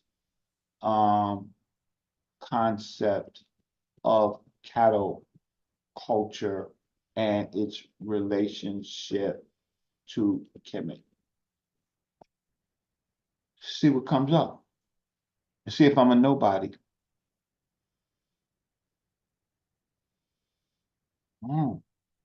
Reginald Mabry's concept of cattle culture in relationship to Kemet presents an alternative interpretation that diverges from the mainstream understanding of Kemet as the Black Land. Mabry's hypothesis suggests that Kemet is more closely associated with the cultural and religious significance of black cattle, particularly the Apis bull, and the people who revered these animals. Here's a detailed discussion of Mabry's concepts. Mabry's hypothesis, cattle worship in ancient Egypt, right? Mabry posits that the ancient Egyptians or Remet referred to themselves as the black sacred bull cow people due to their deep cultural and religious connection to cattle. The Apis bull is a sacred bull worship in Memphis, was a significant religious associated with fertility, strength, and kingship. Syncretism as a method. Mabry advocates for syncretism as a superior method for integrating ancient texts, specifically the Meta Nature. He argues that syncretism allows for a more accurate understanding. By syncretism, Mabry aims to highlight this relationship between the terms Kemet and both the black cattle and sacred black cattle that the ancients referred to. The cultural relationships, Mabry's interpretation emphasizes the symbolic importance of the black cattle. He suggested the term reflects the cultural and religious significance that than merely describing the fertile black soil of Nile Valley. Okay, what's the critique? Critiques of Mabry hypothesis argue that the assertions are not supported by scientific data and its interpretation lacks direct linguistic and textual evidence. Right? Scholars such as Akiri, Beckery, and others have responded to Mabry's work by emphasizing the need for a sound methodology and scientific rigor in interpretation of ancient texts. They argue that Mabry misses the mark regarding the place named Kemet, but Reggie's not. But Reggie's not arguing the place named Kemet, right? So let's find out who. Hold on, stop right here. Listen. It say critics of Mabry's. Let's find out who the critics. Hold on. Wait, I don't know who the critics are. You So never who's the read this? critics? Black Panther. Sean. Who is he? Sean. Sean and Harry? Hey, yo, Sean, wow. Hey, Sean, you Sean dirty and for Harry that. is a critique, Yeah. right? He's a critique. Black Panther from the Ahmed Ra squad? Fuck out of here. Right? Fuck. Who the fuck was it? Who is, what's his fucking name? Excuse me. So wait, Sean P? Who is Sean? Their critiques of my work? Sean P. Who is Sean P? Sean P. then wrote plenty of books. Don't do that. Wait. What expertise That's any Harriet. does he have on Kemet, right? And what's his name? Black Panther? Who the hell's what's his name? Fucking Black Panther, they're critiquing my work? Black Panther? Shit. Damn. This is Good thing I checked. Good thing You was you going checked. for that I was bullshit, about to go in on you. You saved yourself. Them two niggas? Black Panther, he's a pseudo. Wait, Sean what's his name? Sean P? Wait, who is Sean P that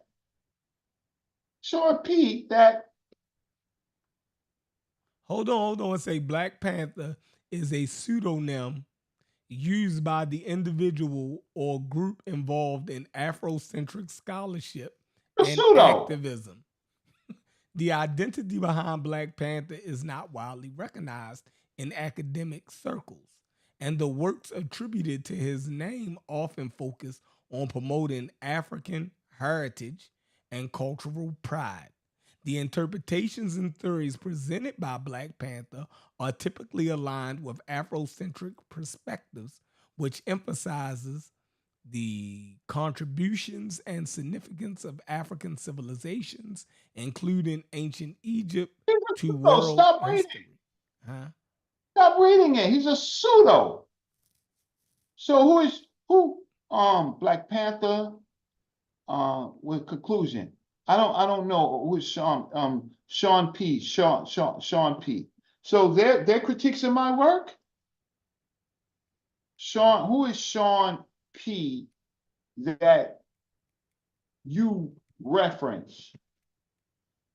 That's Sean, man. You know, Sean. He was just on on Garfield show earlier.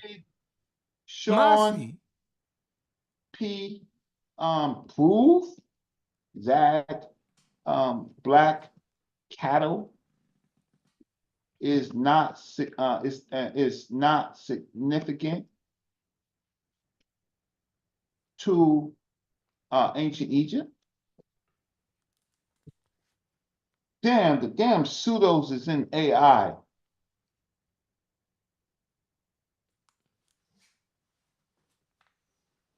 I'm not talking about, so who's this? Cattle and Bulls, Sean P. Let's see. No, wrong Sean P. They don't even have the nigga's name up. And me and Sean's all right, but no, so his name is Sean. So they don't even know who he is. So he's a critique of my work and they don't even know who he is? Any Harret Huh? is any her So, any Harret. okay, who is Sean Inherit? What? That's his name, right? Yep. Let's say I'm in Roscoe.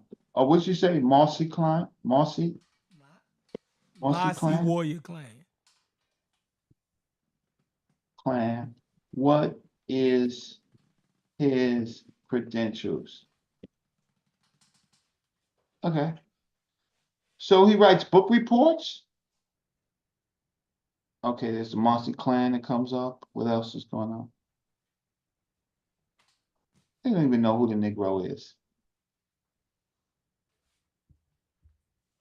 No, I don't know. I have no more information about him. So let's get back to the so those are the people who made critiques on my work and about the cattle culture. So I can say that my work is not mainstream, right? I can say that my work is not widely accepted, but I can say that AI did not call me a pseudo. Um, uh, and all that I can say, scholars such as Ayeli Berkeley. Who is this?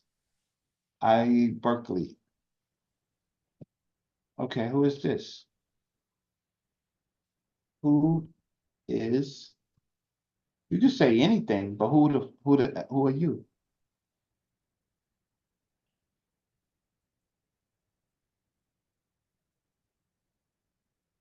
Okay.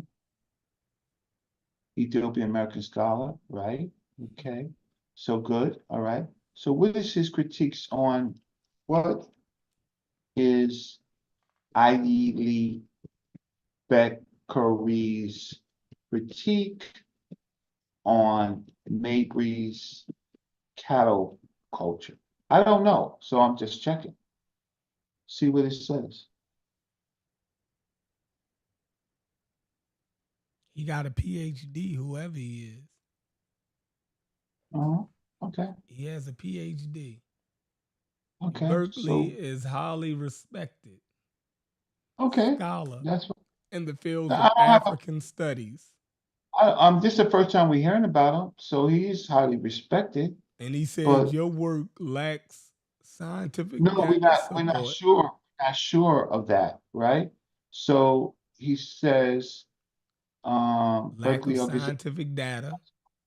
right, emphasizing the need for rigorous, right, methodology concerns. Mm, Fine. strategy. Needs, okay. Cultural context, okay. I can accept critics, so let me just see something. So, No, okay, let's read what he's saying about. Maybe he can help you. You're not even right, reading it. maybe he can help me. So, Yeah. so my problem is, where did he write the critique? Where It says did, Bariki's critique of Reggie Mabry's cattle culture hypothesis centers on the lack of scientific data, methodological shortcomings, and the need for a more comprehensive and contextually grounded interpretation of the term Kemet.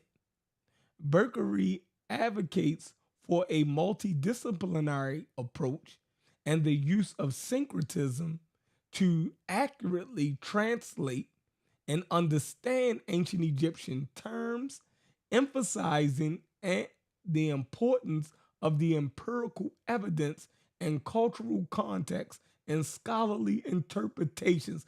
God damn, that's what I've been saying about you and how you're coming up to your conclusions all night, Reggie. And now a No, PhD is saying wait, no, that's not. So, that's not what you said. I've But if said you said that you said it, but I've been wait, saying but it. wait. So wait, hold up. So, let me So just see where the he wrote PhDs, his critique. the I PhD, need to find out. that's irrelevant to me No, right no, now. you gotta find out where the critique is. It Where doesn't. did he critique my work? Hold on. What he's saying the Where you same. gotta show me where he critiqued my work. Bro, this is all on your computer. I haven't typed the damn thing in. No, but that's what I'm saying with AI. If he critiqued my work, right? Where did he critique it? All right, AI line, y'all. This guy. No, it's not that he's there lying. I just need to know the source. Like you're jumping up and down because somebody said something about, but I need to see where, here's the sources. I need to just to see where his source is. That's all. If you critique my work, if you critique my work, how does AI know that you critique my work? Right? That's the simple. Anybody can say anything about anybody, but I'm just simply saying, how do we know from this? This is my article right here. What are you talking about, bro? This is my article right here. So I can accept that he said it. We just can't find out where he said it, and so then that's not helpful. In this critique, actually Berkeley's critique on Mabry's work regarding, but where this article was published in response to, okay, so this is my work. Okay, so let's see what this is.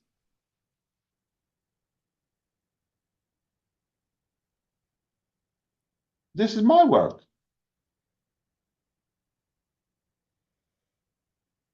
Okay, so you know what happened? There you go, right Right. there. Right. So let's go. So you know what AI did? AI looked at academia.edu, right?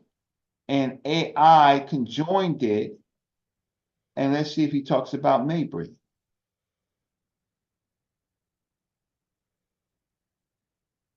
This was published, when was this published? So we want to check to see if he critiqued my work. Accepted, he couldn't accept it because my paper was written 2018, right? This is 2013. So Man, he they didn't. showing his work right there. That's not the Right. critique. Come on, bro. Don't Right. trick us. No, I'm not critiquing. Let's go back. Where is the critique? I don't know. You got to go find that. You told me to click on. He did. So what I'm asking is, where did he critique my work? For his source. I can accept that he critiqued my work. So I'm just saying, where exactly did Ayeli Berkery critique Mabry's work? So you jumping up and down, right? You jumping up and down. That's what I've been saying all night. Or did you pull the critique from Sean P's work, whoever that is? So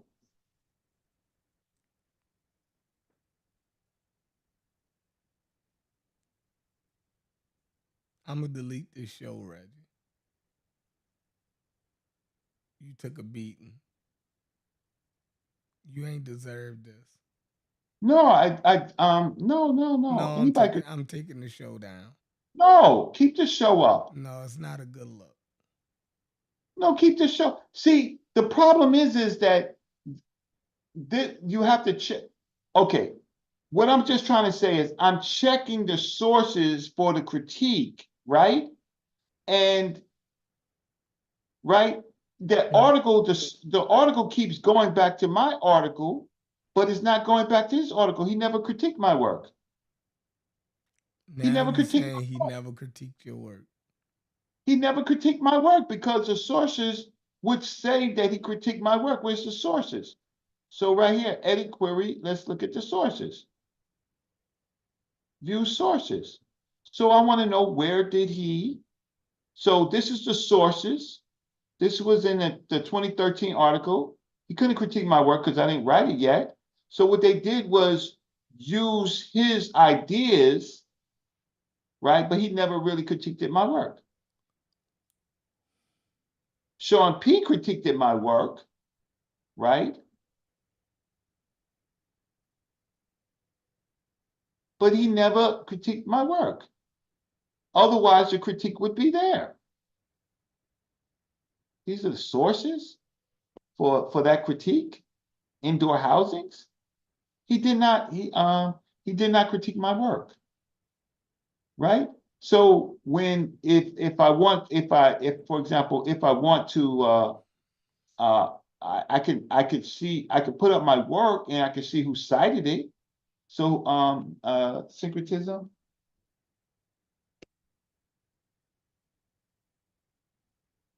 Right?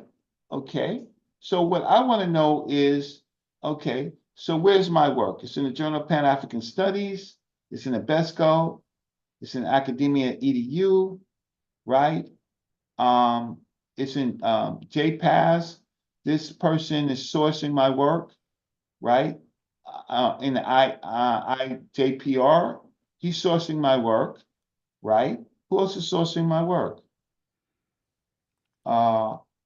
ResearchGate,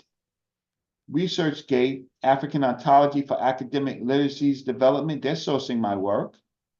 So he's not sourcing my work.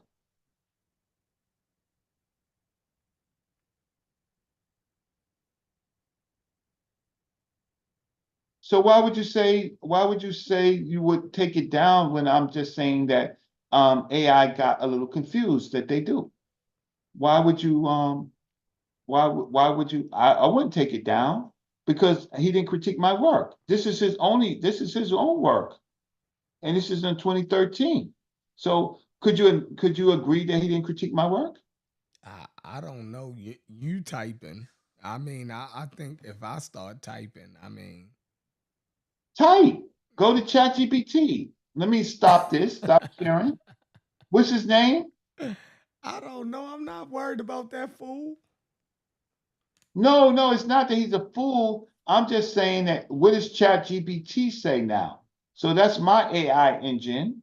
What Sean P critiqued my work, but Sean P says that it has nothing to do with the black cattle.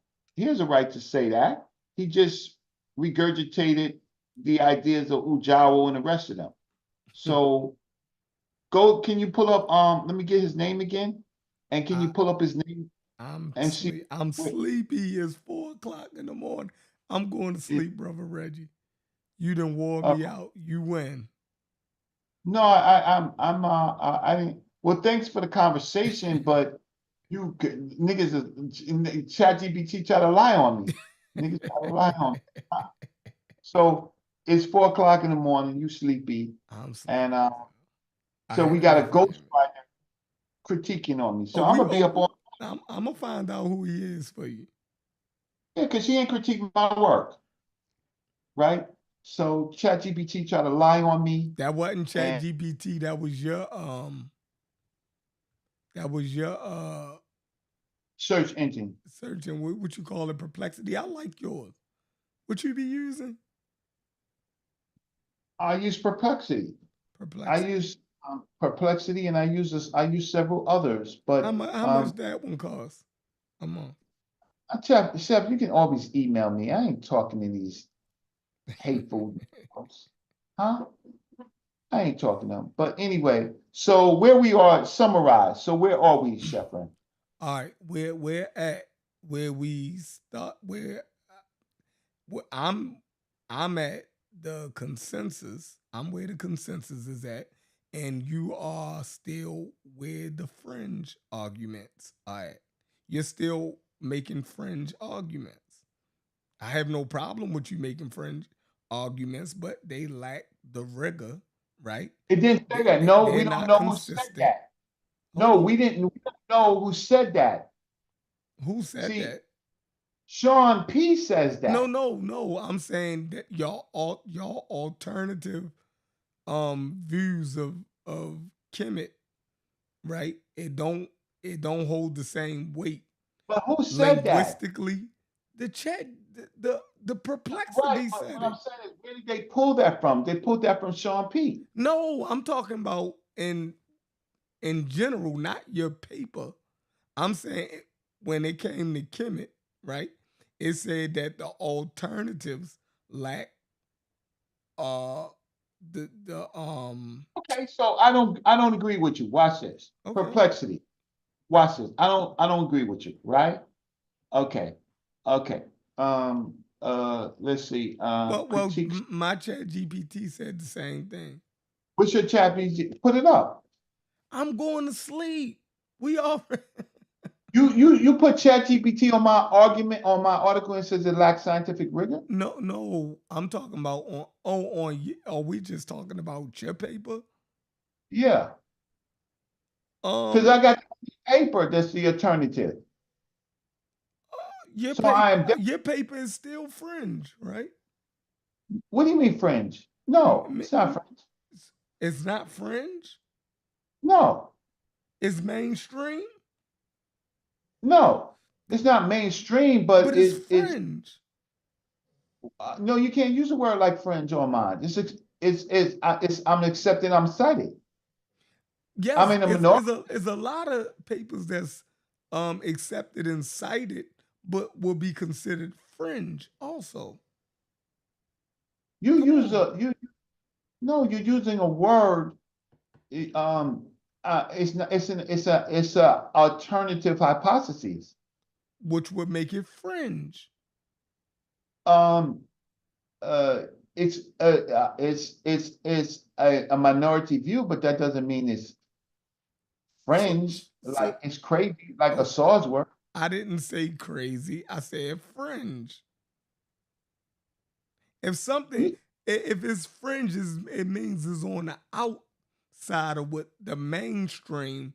Of course it saying. is. Right. So it's fringe, not crazy. It could be crazy. I didn't call your work crazy. You know what I mean? But fringe don't necessarily mean crazy, but fringe can go into the realm of crazy, right? So it's either or. That's still out for debate, right? Dr. Atiti. We do another round, but okay, so here, before you go, let's share my screen, because I just did another chat. Because you know what, I, as somebody who does scholarly practices, right? I want to see what critiques they are so I can strengthen it, right? So Reginald Mabry's article, Syncretism, through the lens of syncretism, presented in 2019. Syncretism is a methodology, right? Etymology of Kemet, debate on interpretation, cultural, historical content, critique of previous scholarly, impact on, okay, what's the conclusion? It says Reginald Mabry article of syncretism and Kemet provides a comprehensive examination of the terms etymology and cultural significance.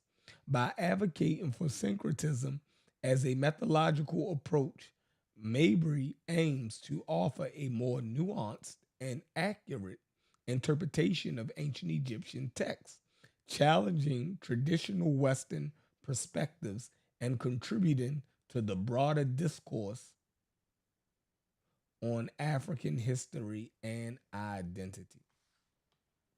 Okay, so then what is going on over here? So I try to evaluate my work, and so key contributions, what else is going on, and reinterpretation of Kemet, right? So that's where I am. If you want to critique a previous scholarship, they're just regurgitating it.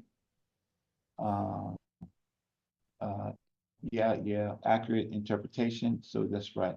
So Chef, you're right. It's 4:07 in the morning.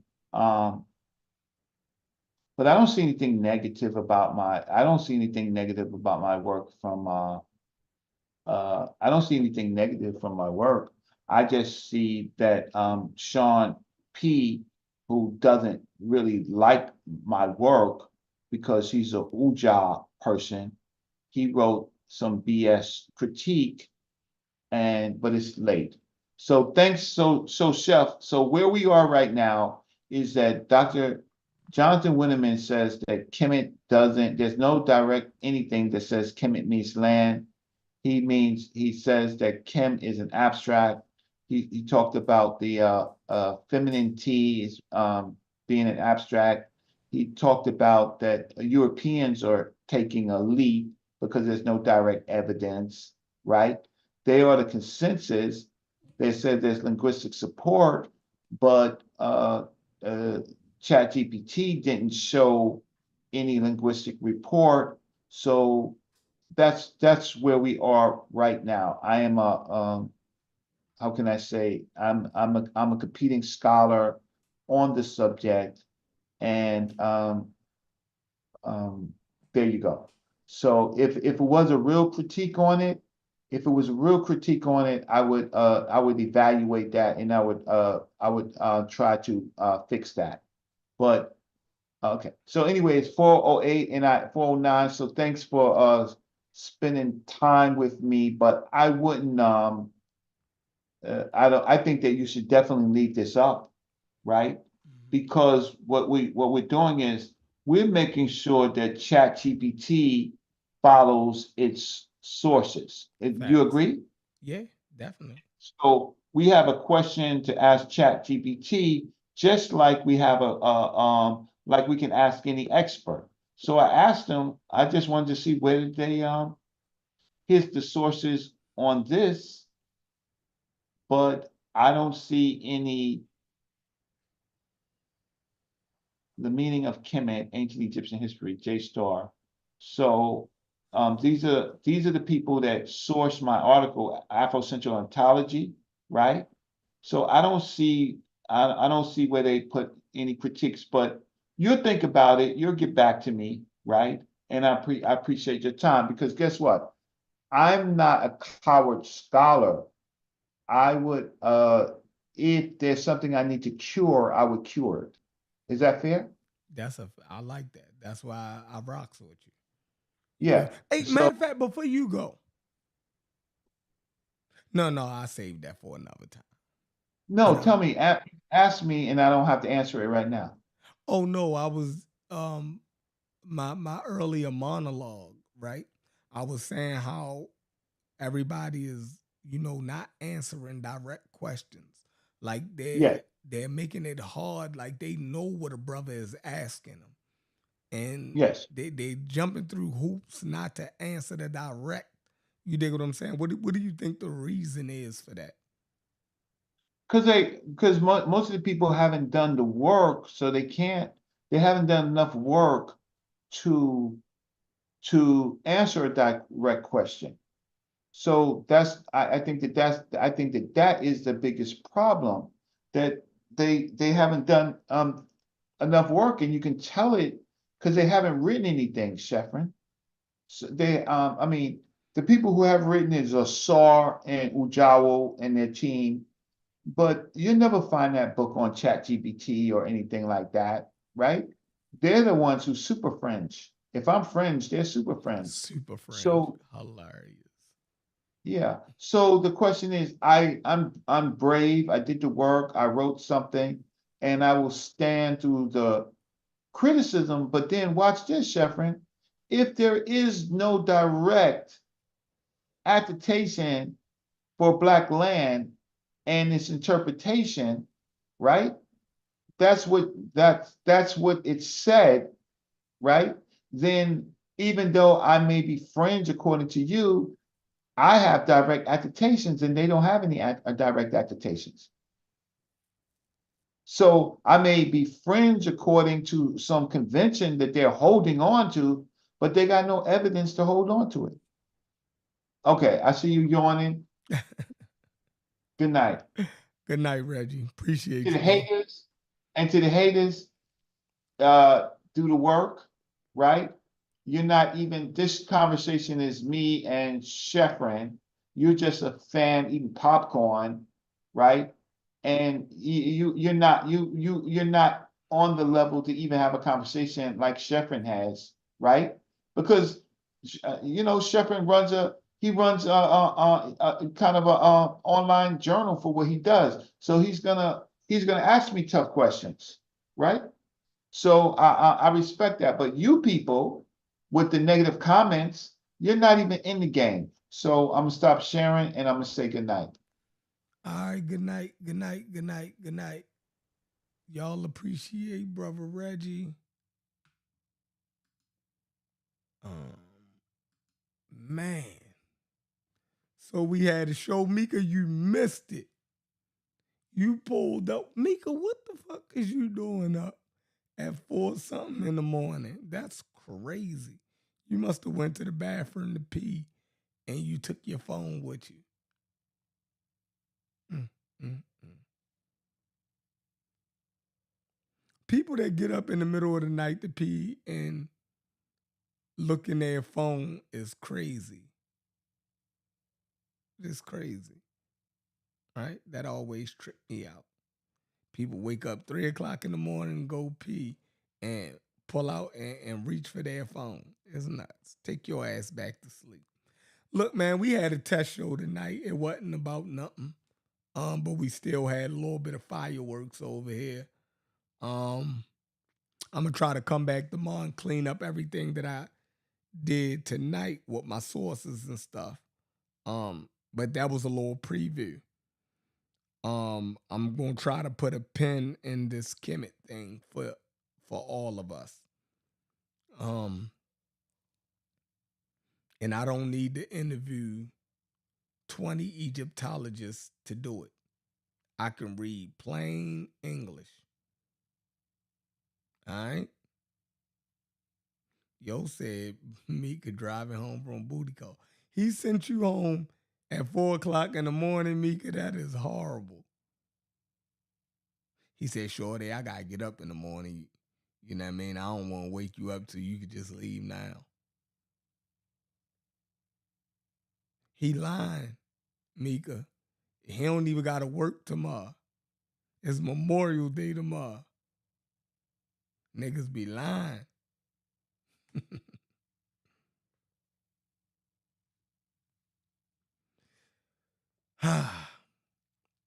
All right, y'all. Let me go upstairs. I'm going to have to argue when I go up there, man. I don't even feel like it. Me and my girl supposed to been watching goddamn Them. We supposed to been watching Them as a TV show or something, and I done stayed down here all night with y'all. She done text me.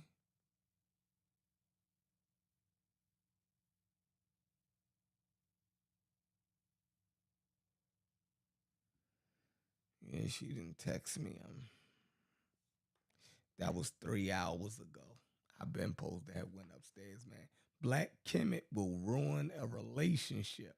I appreciate that, Per Black. Yeah, they done Amir, man. We gonna be on them, man. We gonna stay on them, right? We gonna clear this shit up. All right?